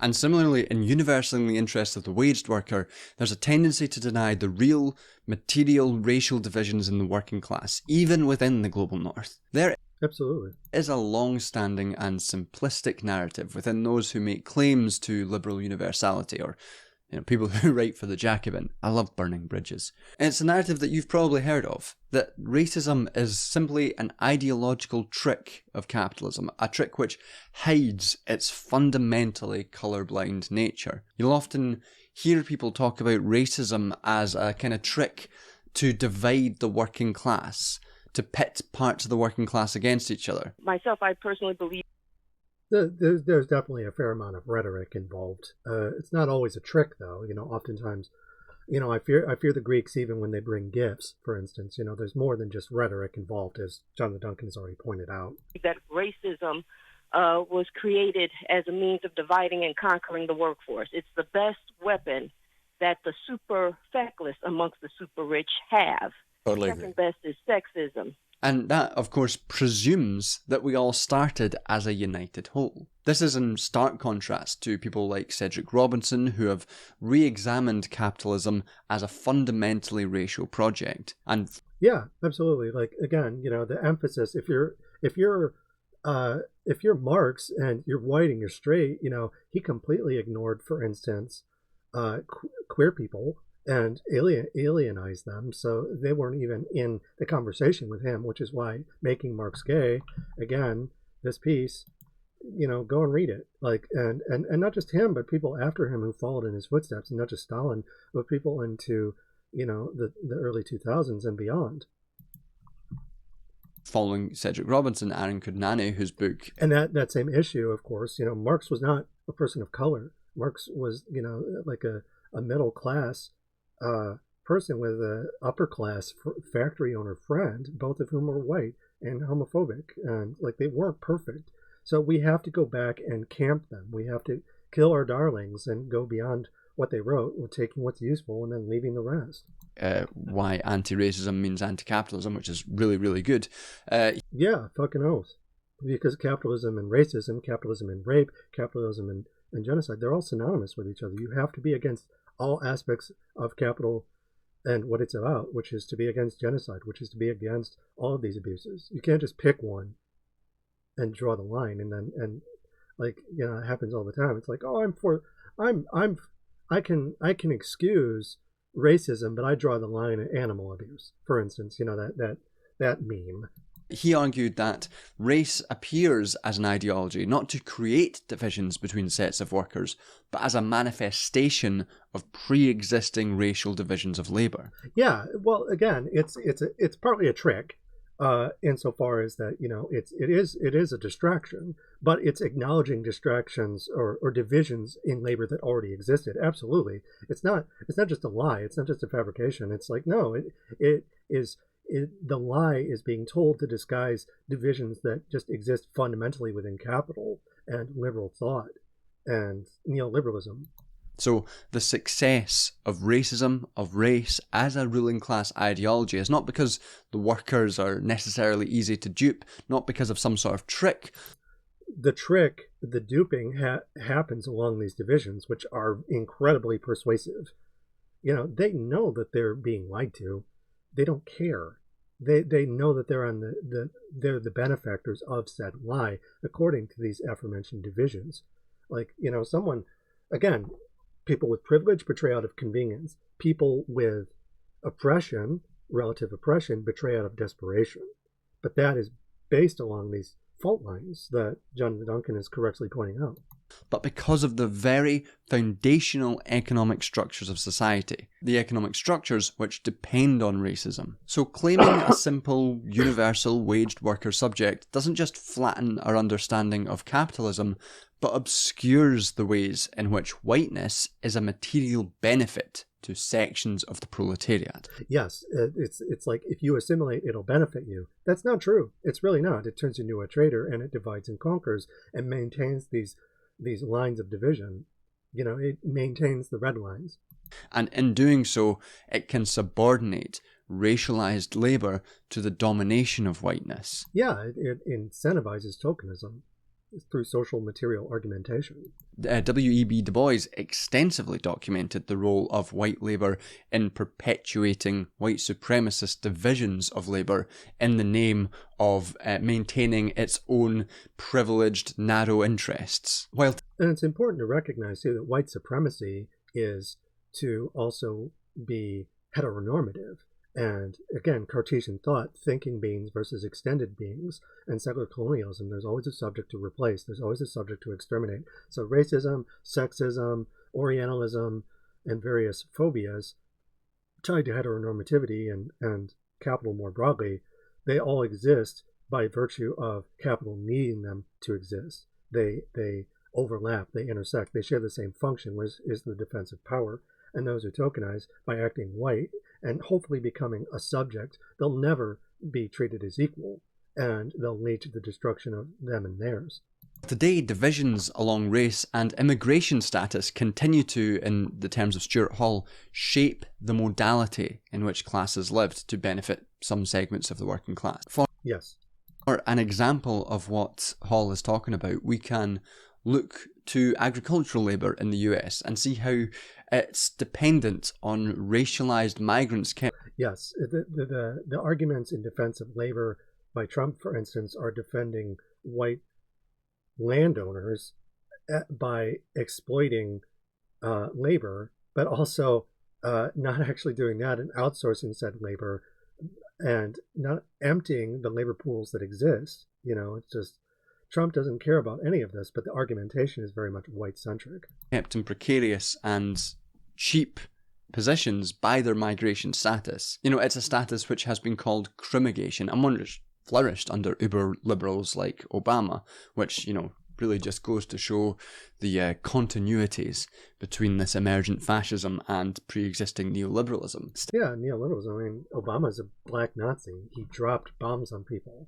And you'd be like, oh, well, he wasn't like a card-carrying Nazi. No, but functionally, neoliberalism leads to the rise of fascism. White moderates, and by extension, token moderates that function as white, black skin, white masks. He was a colonizer, and he was, you know, fascism also is just something that's happening behind the scenes all the time. You know, it's not like, oh, well, it's here now.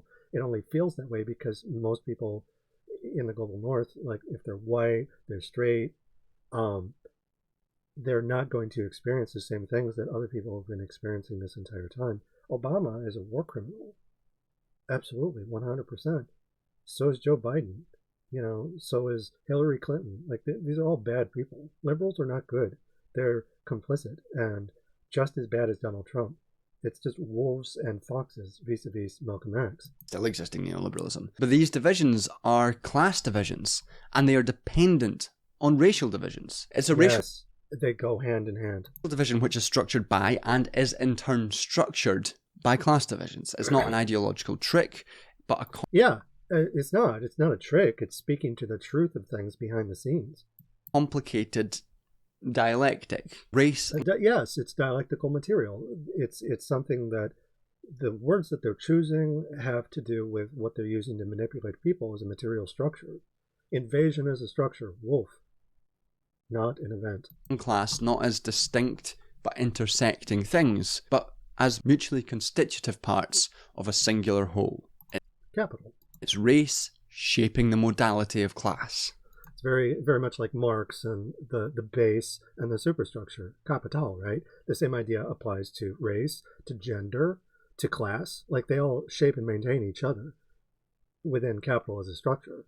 Marx, long ago, understood that the interests of the working class were divided along racial lines, and he eventually saw that Irish liberation could only be achieved by Irish workers themselves.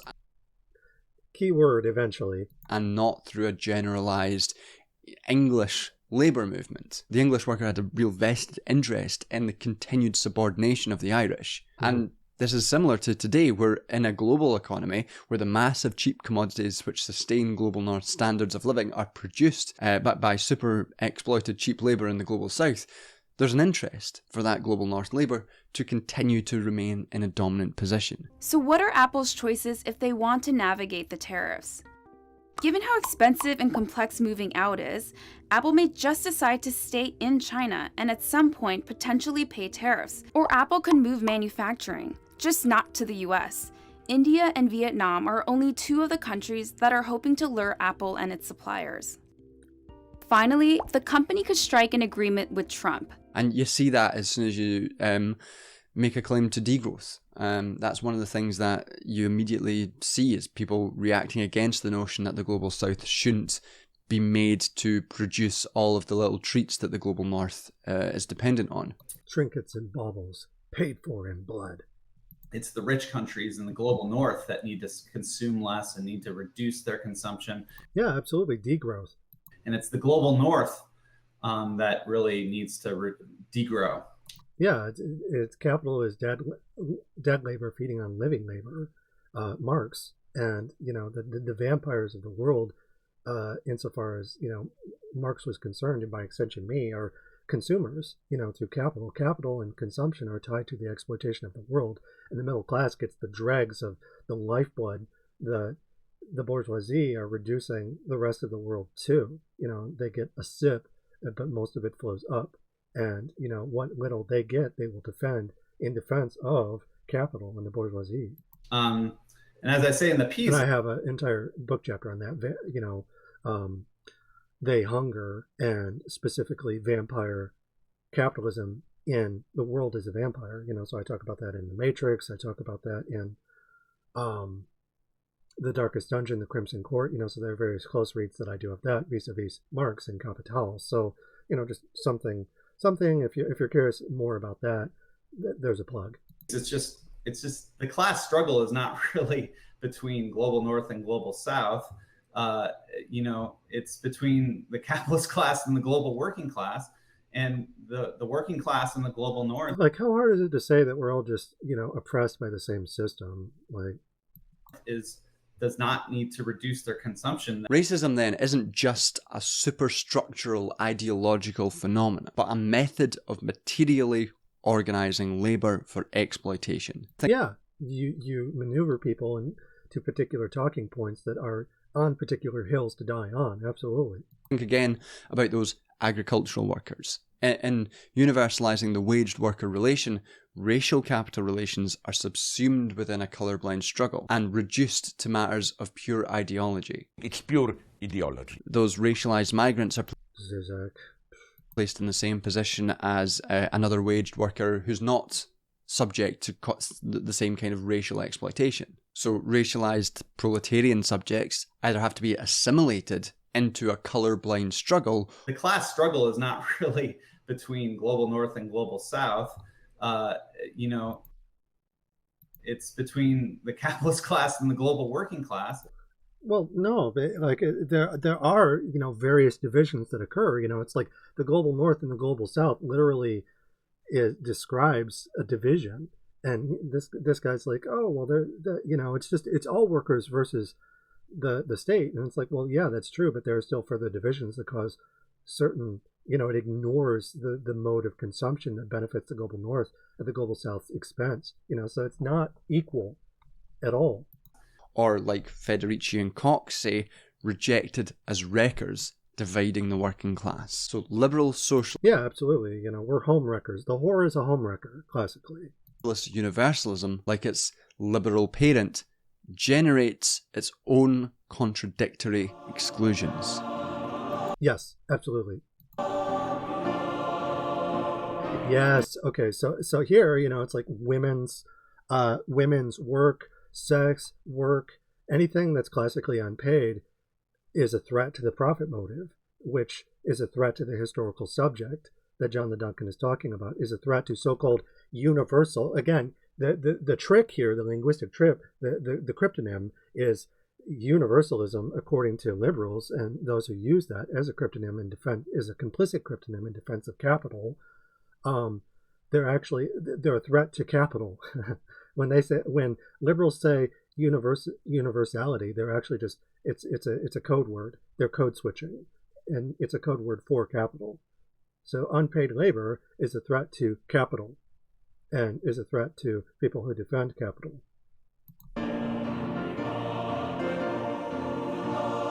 So, in centering the waged labourer as the universal subject, it obscures divisions within the waged labouring classes.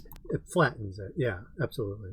It obscures how things like race affect wage labour, affect capital labour relations with. Yes, absolutely. In workplaces and across workplaces. But on top of this, by centering the waged labourer as the universal subject, people whose struggle lies in whole or in part outside of the workplace are necessarily excluded from revolutionary subjecthood. Exactly, yeah, and this goes back to the rights of women, the rights of anyone who's not paid. I mean, slaves, regardless of their skin color, historically not white, obviously, but indentured servants as well, the Irish, and that there was a racist component to the Irish versus the English Protestants as well. And this is particularly relevant when considering sort of essential gender divisions of socially reproductive labour, and for disabled comrades too, who are yes, absolutely, are excluded from the labour market as a condition.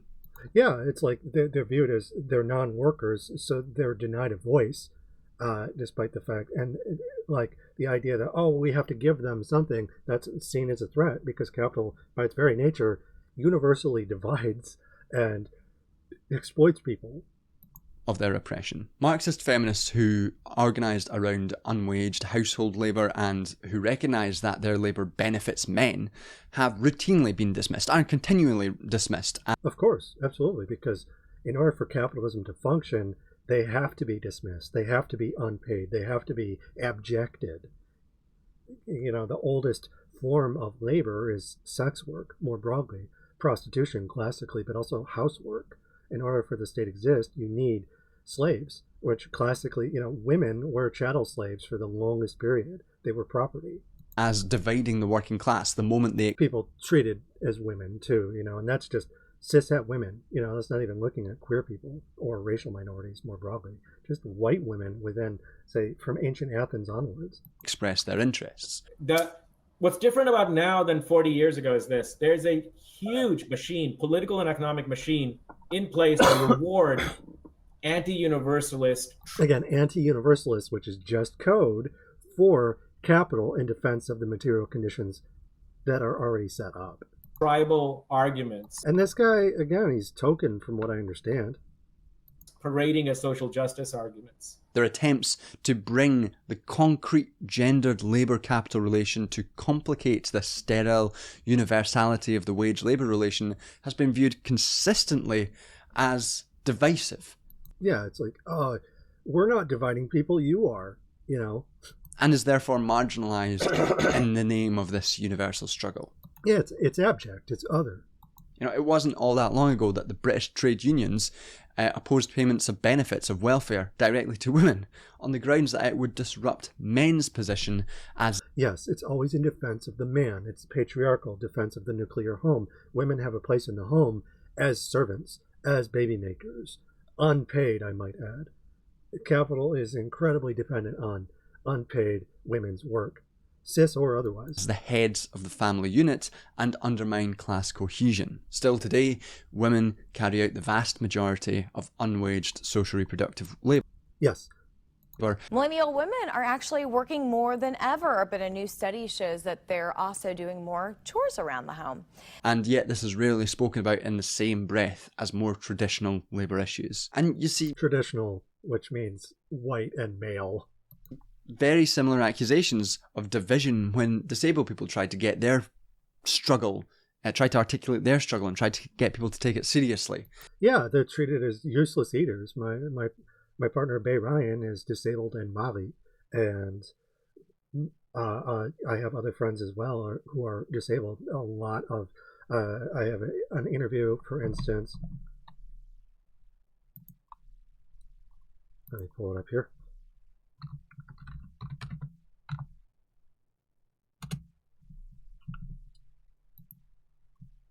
Hellions Q&A Compendium interview series, sex workers.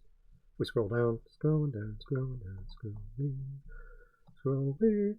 Ashley Yelsa, for instance. Ashley is someone I've worked with before. We've stayed in touch over the years, and being disabled themselves, they're incredibly passionate about disabled people's rights, especially those of disabled sex workers.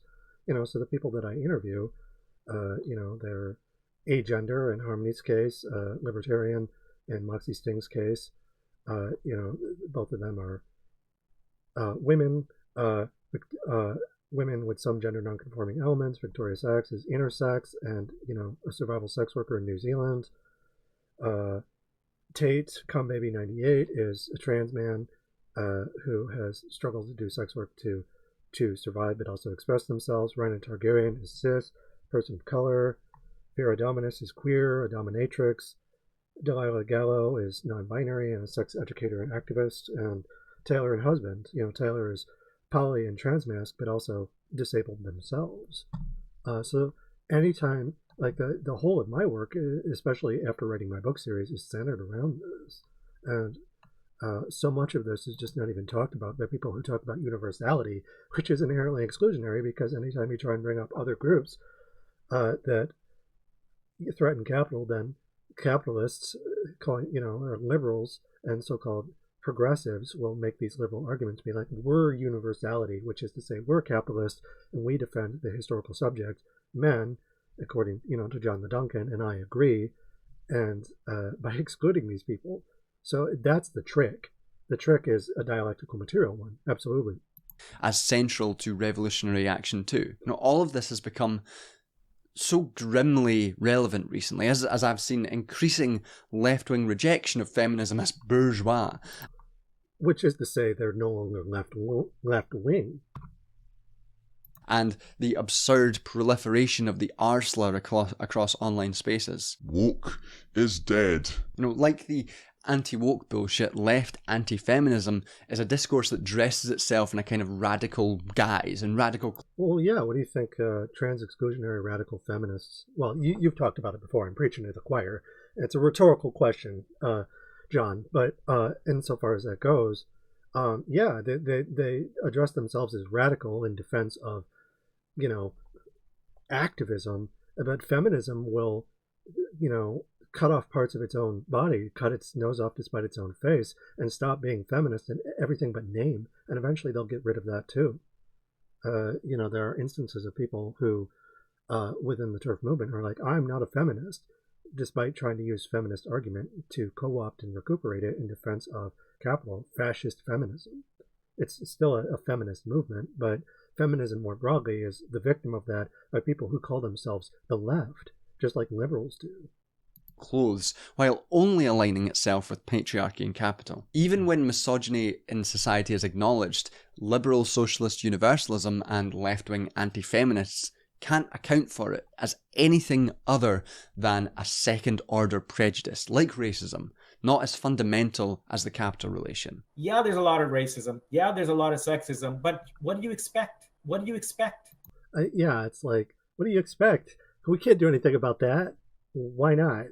What do you expect? And they refuse to consider that the abolition of gendered labour divisions are of equal importance to... Yes, because it's fundamental to how capital functions alongside these other devices. They shape and maintain each other, just as the base and the superstructure shape and maintain each other. It's not something that Marx ever really got to talking about, which again, if you read my book, it's a huge focus of my book series is talking about the idea of a bourgeois superstructure, but also a proletarian one that through universal liberation leads to the abolishment of things by abolishing all aspects of capital. not just, select pieces. The abolition of employment relations, that they reinforce each other, that they're necessary parts of the same whole. Yes. Liberation for women is understood as only possible on the terrain of waged labour. So when It's not true, though. It's like, because most of women's work is unpaid. Federici and Cox argued that the left has thus reproduced in its organisational and strategic objectives the same divisions of class that characterise the capitalist divisions of labour. Which is to say they're the same. The left, or these aspects of the left, it would be a mistake to call them the left. I would call them the right. They're just wearing a mask. This is what they meant. And even when women enter waged work, their unwaged labour remains hidden by both capital and left tendencies which focus exclusively on the supposed universal interests of the working man. Yes, absolutely. TERFs defend men and the interests of men.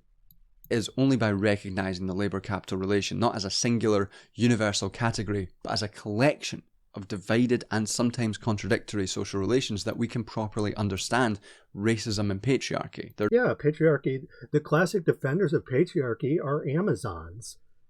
All of my work in regards to Amazons has to do with the fact that feminism was tokenized insofar as it gentrified and decayed, and white women became Amazons in the modern sense. R.E. Ellen Ripley, to defend the state. And you see this in media, but also the consumers of media consume this uncritically and think that Ellen Ripley is something to aspire to. And it's complicated in her case because, the role of the character has changed over time. But I would argue that by and large, Ellen Ripley has always been, a problematic character. Even in the original film, there's still racist elements to Alien. It's a rape fantasy. It's literally black rape and the fear of black rape by a white woman. They're not simply images of false consciousness, which will come out in the wash of a workerist politics. But yeah, it's more complicated than that. It's a relationship between social and material conditions that are divided, but through those divisions, capital will use to support itself. Absolutely. They're a manifestation of the foundational economic relations of production and reproduction which benefit capital and some segments of labour. So, when left critics of woke identity politics or DEI make the case for universalism in the face of apparent divisions of the working class, the class struggle is not really between global north and global south.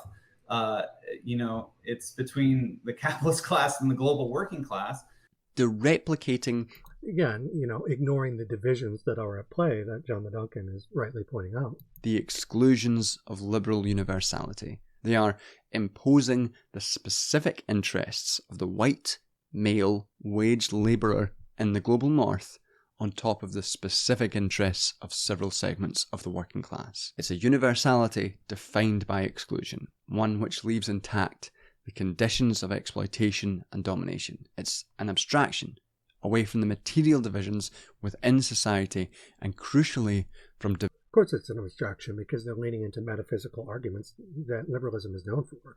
divisions within the working classes too. This tendency isn't universal, not in the sense that it actually describes universal characteristics of the working class as a whole, but rather it is an overriding, universalizing process. The diverse interests and material divisions between various oppressed classes across the world are obscured.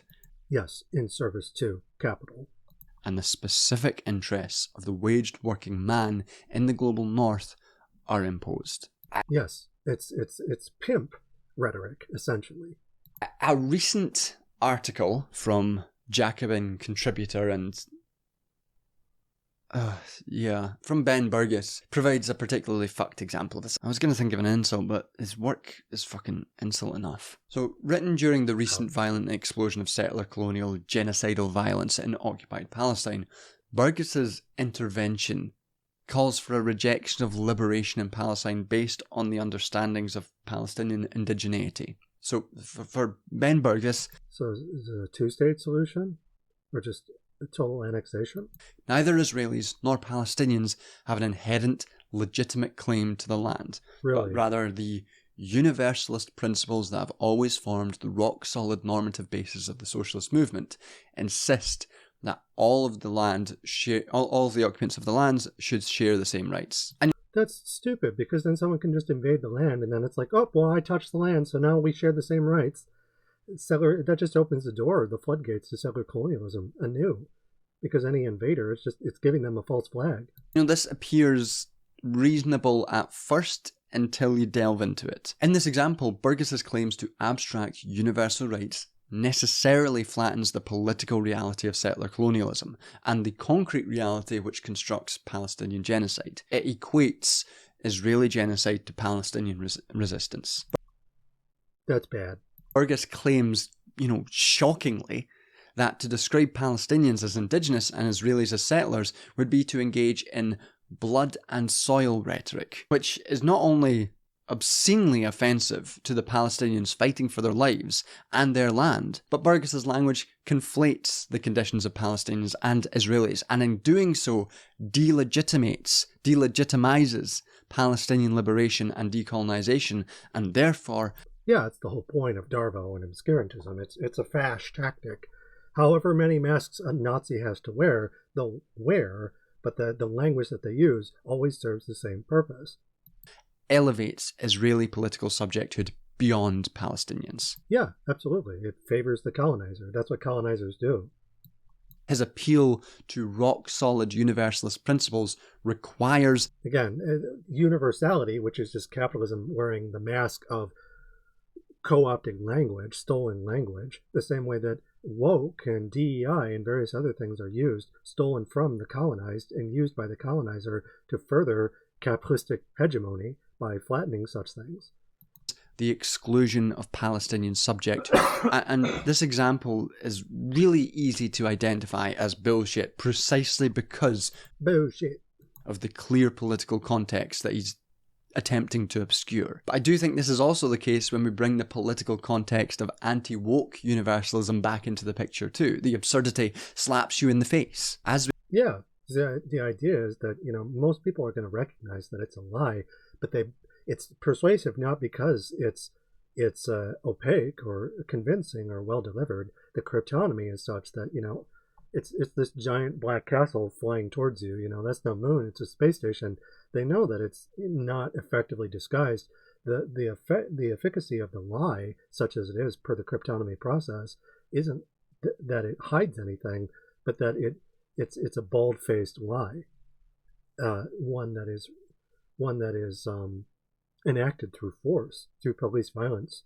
As we've seen, anti-woke politics, as it appears today, is clearly being structured by the far right, by far-right movements towards a resurgent fascism. And that is, in effect, maintained and supported by traitors in, I hesitate to even call liberals traitors because they were never on our side to begin with, but, so-called leftists who are making these kinds of arguments absolutely are traitors. They're cops, because that's what cops are: class, race, and culture. If you're a DEI officer, I suggest you look for another job. So things are going to be different. In America, Trump's attack on woke politics, woke identity politics, not only represents general attacks against women's bodily autonomy, migrants, the very existence of trans people, but sex workers, as I also said, are fundamentally attacks on labour rights. So, sex workers. When Ryan Grimm celebrated the end of DEI, he wasn't celebrating some victory for the recognition of the universal working class, but celebrating... When he says universality, he's celebrating the defense of capital. The further entrenchment of racial, gender and sexuality-based divisions of labour. And capital. You can see versions of this in the UK right now. So things are going to be different. And I'm sure some people will respond to this argument by saying things like, well, their critique of woke is confined to liberal manifestations of identity politics and wokeness in the PMC university settings. People who've essentially turned being annoyed at their professional colleagues into a worldview politics. But the die's been cast. The right have set the terms, and woke is anything a fascist doesn't like. Like the liberals. And they don't like anything. These socialist critics of woke are trapped in a failing reformism. The only correct socialist response to the death of woke is therefore not celebration, but solidarity. Woke. Yes, absolutely. Woke is dead. Long live woke. Well, yeah, the idea when speaking out against the fact that, oh, we don't have the right to exist and the state is calling for our heads, is to be like, well, we're going to exist anyways.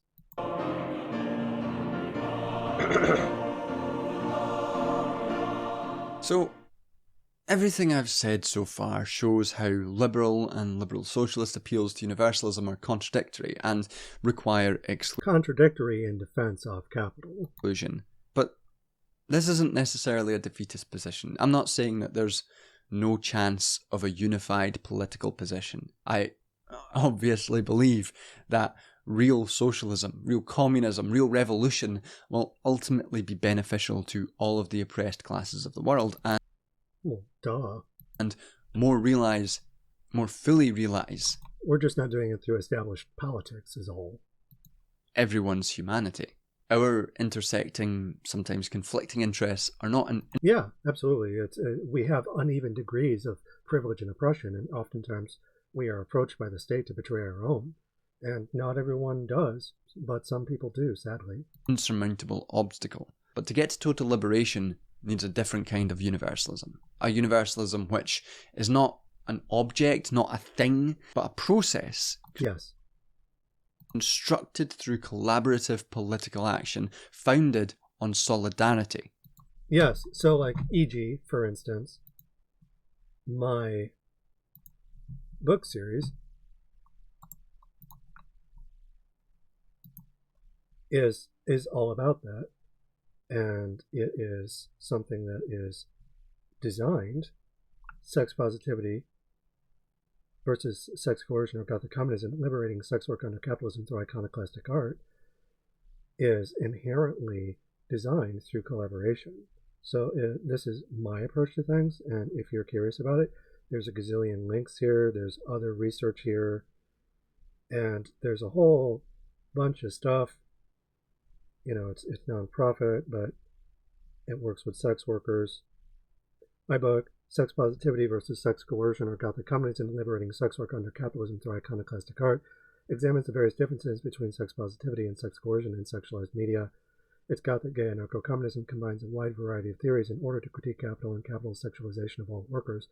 Anarcho-communism, Marxism, and fourthly, intersectional feminism with the sharpness of Gothic academic theory, the immediacy of online political discourse, as well as post-colonial, post-human, and queer theory, ludology, sex education, anti-fascist, anti-war, anti-capitalist sentiment, poetry, and a variety of ironic xenophilic sex worker illustrations and negotiated labor exchanges, creative successes that illustrate mutual consent, and Gothic BDSM language, i.e. what I call Little Gothic BDSM. And, you can keep reading about it, but effectively it is a solidarized effort against the very things that John Duncan is talking about. If a liberal is flat and people who imitate, that are flat on the left, we have to broaden it, broaden our horizons. We have to take that flatness and make it full and shapely once more. Between sections of the global working classes. One which doesn't wish away material divisions but confronts them head on. Yes, absolutely. If woke is dead, I'm resurrecting it. Yeah, absolutely. We have to take, if the death knell is sound for us to be executed by the state, we have to, like Medusa, come back and freeze our attackers in place. It's only by recognizing and then working through these material divisions of various segments of the global proletariat, global oppressed classes, reclaiming what has been taken from us and used against us in bad faith, we have to take that back.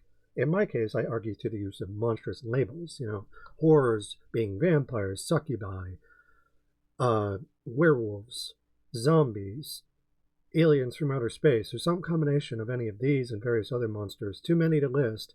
We have to take all of that and humanize the harvest to expose the state as inhumane, according to a dialectical material exchange that is oppositional, workers versus the state, workers, animals, and environmental rights versus states' rights, which is what capital is, pimping us as monstrous feminine vis-a-vis Barbara Creed, who I respond to. And struggling towards a shared program of emancipation that a better, truer, more universal universality can be achieved. Yes. Feminism anti-racism, trans-liberation and disability politics are all sex worker rights, necessary elements to create a collective movement for emancipation. Yes. Goals of all of these diverse movements can't be subordinated to one single universal abstraction which obscures the hidden privilege of one particular grouping. Yeah, no, we have to acknowledge that, people have relative axes of privilege and oppression, and these are different per group, different degrees and flavors of oppression and privilege that we have to acknowledge and navigate together to overcome. Just, strategically. Why would women or racial minorities join a movement which subordinates their interests to those of white male workers? Mm-hmm. When Sam Fender bemoans privilege discourse for turning young working class men into Andrew Tate, he's necessarily excluding from the argument the women from those same communities who still perform unwaged labour. Yes. And suffered.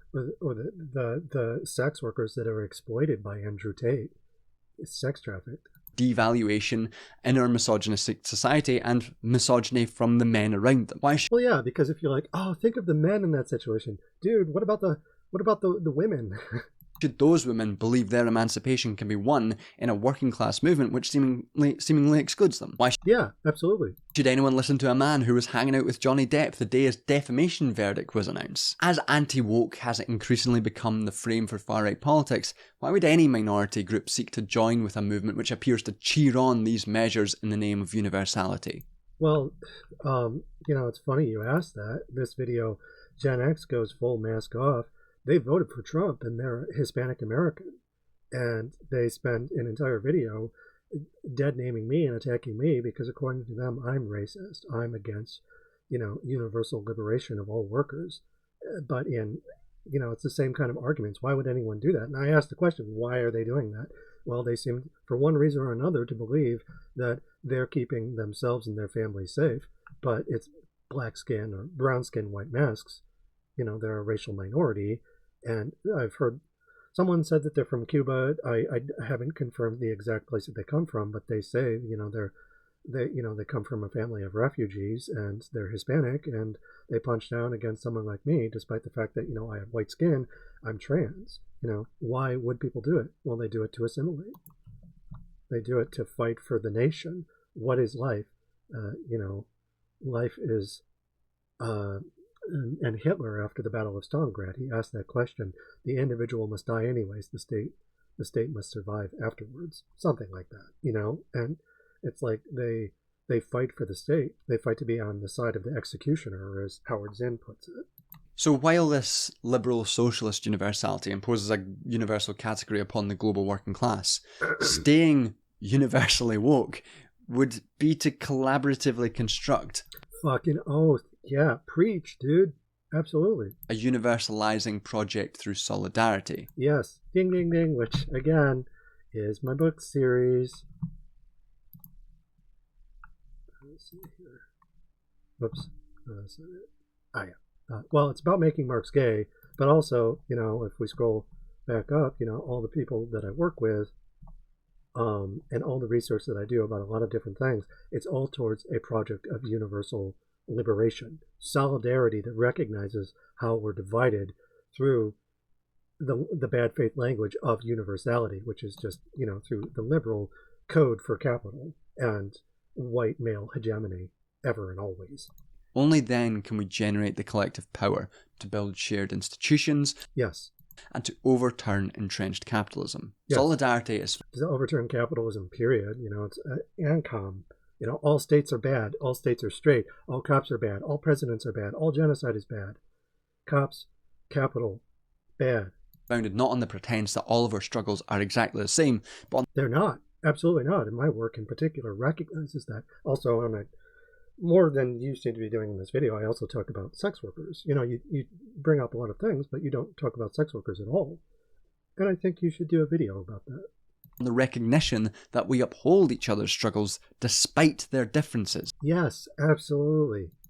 The movement of liberation from the exploitation and domination of capital within the workplace must be consciously tied to the liberation of women from performance of unwaged labour in the household. Yes, what I call race consciousness, culture consciousness, So the rights of queer people, the rights of women, things that aren't inherently tied to race, but like sexuality and gender, and sex work more broadly. Capitalism sexualizes everything, and it does so through these divisions that you're describing that we have to overcome through intersectional solidarity.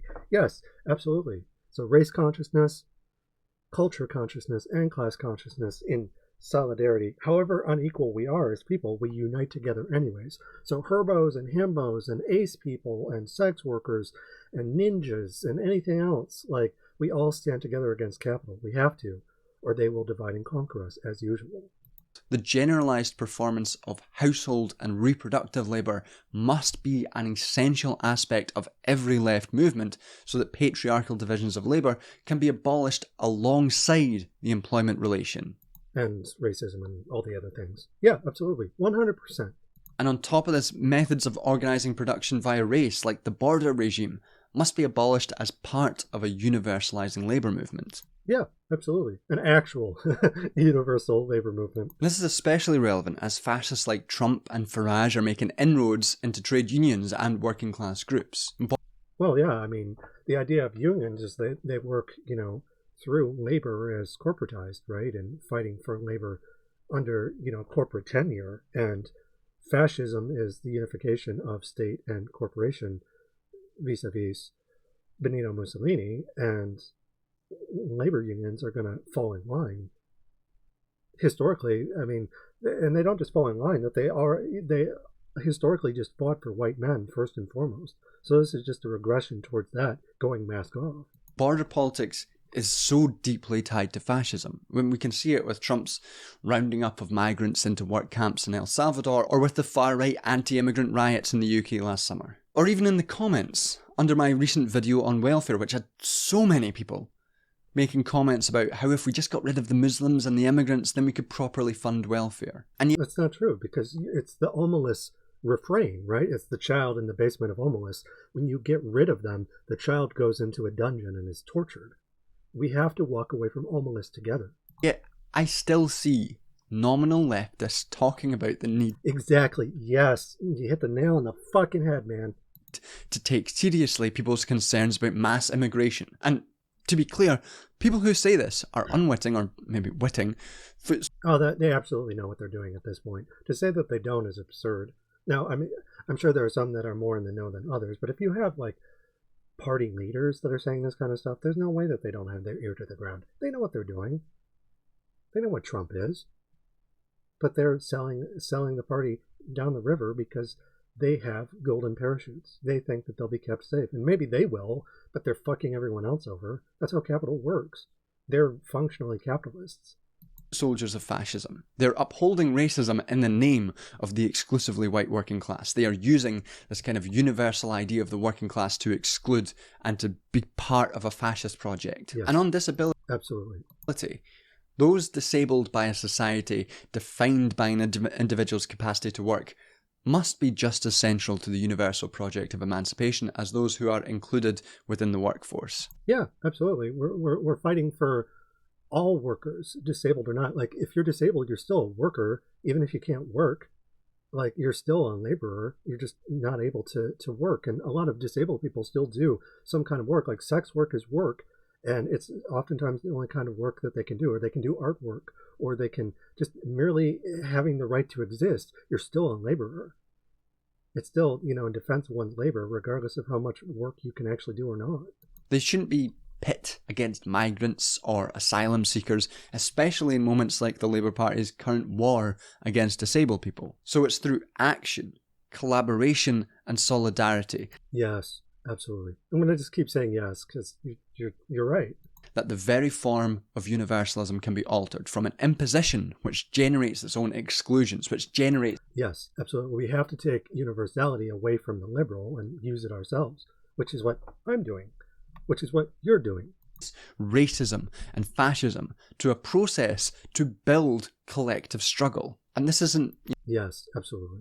A caricature of some fucking Hobbesian nightmare of war of all against all. Well, it's like, we're like Voltron, right? So this is like old school Hobbesian Voltron. But, the basic idea, the golem of communism, the specter of Medusa, however you want to frame it, the specters of Marx, Derrida, is, it exists in duality with something that, like, what Hobbes would use. Like, Hobbes would defend the state, but we're using the same basic visual metaphor to emancipate workers, all workers, and nature from the pimp-like mechanism that the state is, that capital is. This isn't a call for competing victimhood and oppression Olympics. It's a call to... No, we're not rape ranking. We're acknowledging the abuse that we all suffer differently. What I call, healing from rape vis-a-vis the pedagogy of the oppressed. We're finding empathy amongst ourselves despite the fact that we all suffer differently.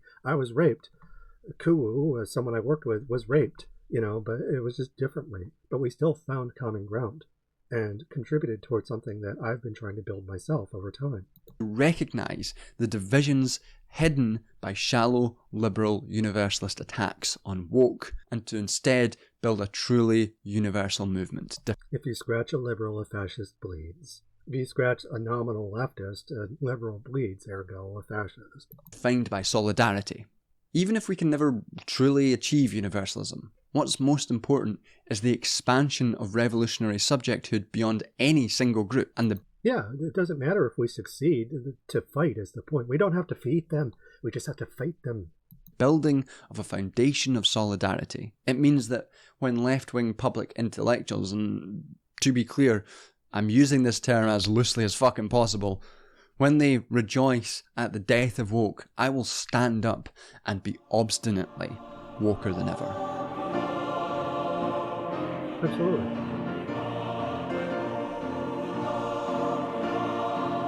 When Aimé Césaire resigned from the French Communist Party in 1956, he emphasised that racialised and colonial subjecthood could not be reduced to an addendum, to a vestige of the workers' struggle of the International and of the French Communist Party. He repudiated the French Communist support of their president Guy Mollet's brutal campaign of colonial violence in Algeria, and argued that there are no allies by divine right. If the French Communists couldn't live their solidarity via the political practice of universalism and instead rely on an abstract, metaphysical divine right to subordinate the colonised world to their struggle, then their solidarity would remain nothing but the coldest of cold abstractions.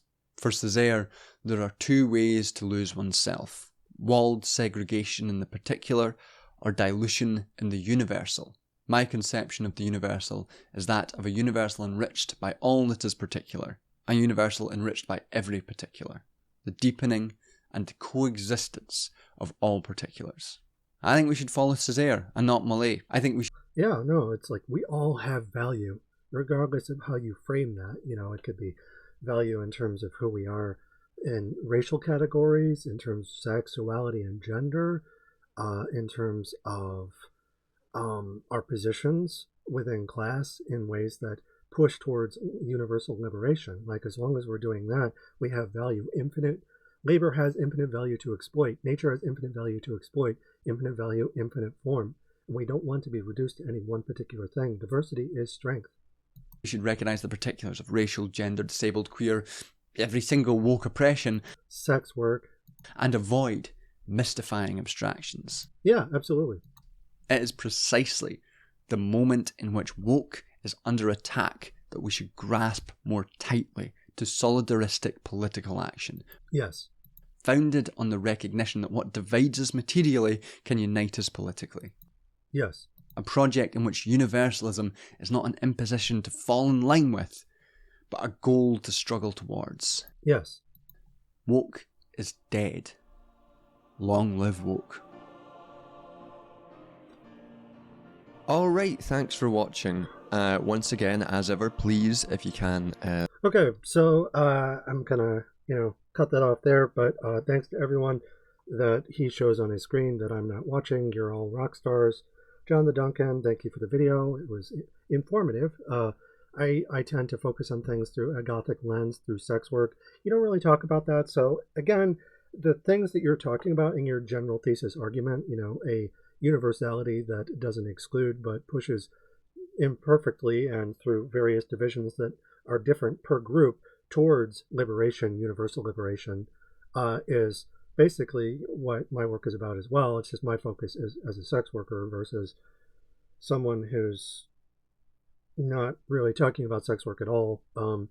But you do talk about a lot of other things, and our struggle is one that I think we have the same end goal. And I don't think that you're excluding sex workers. It's just that you didn't find time to really talk about them at all. You talk about women, for instance, which historically are reduced to sex objects within capital. But yeah, you don't talk about prostitutes or sex work once.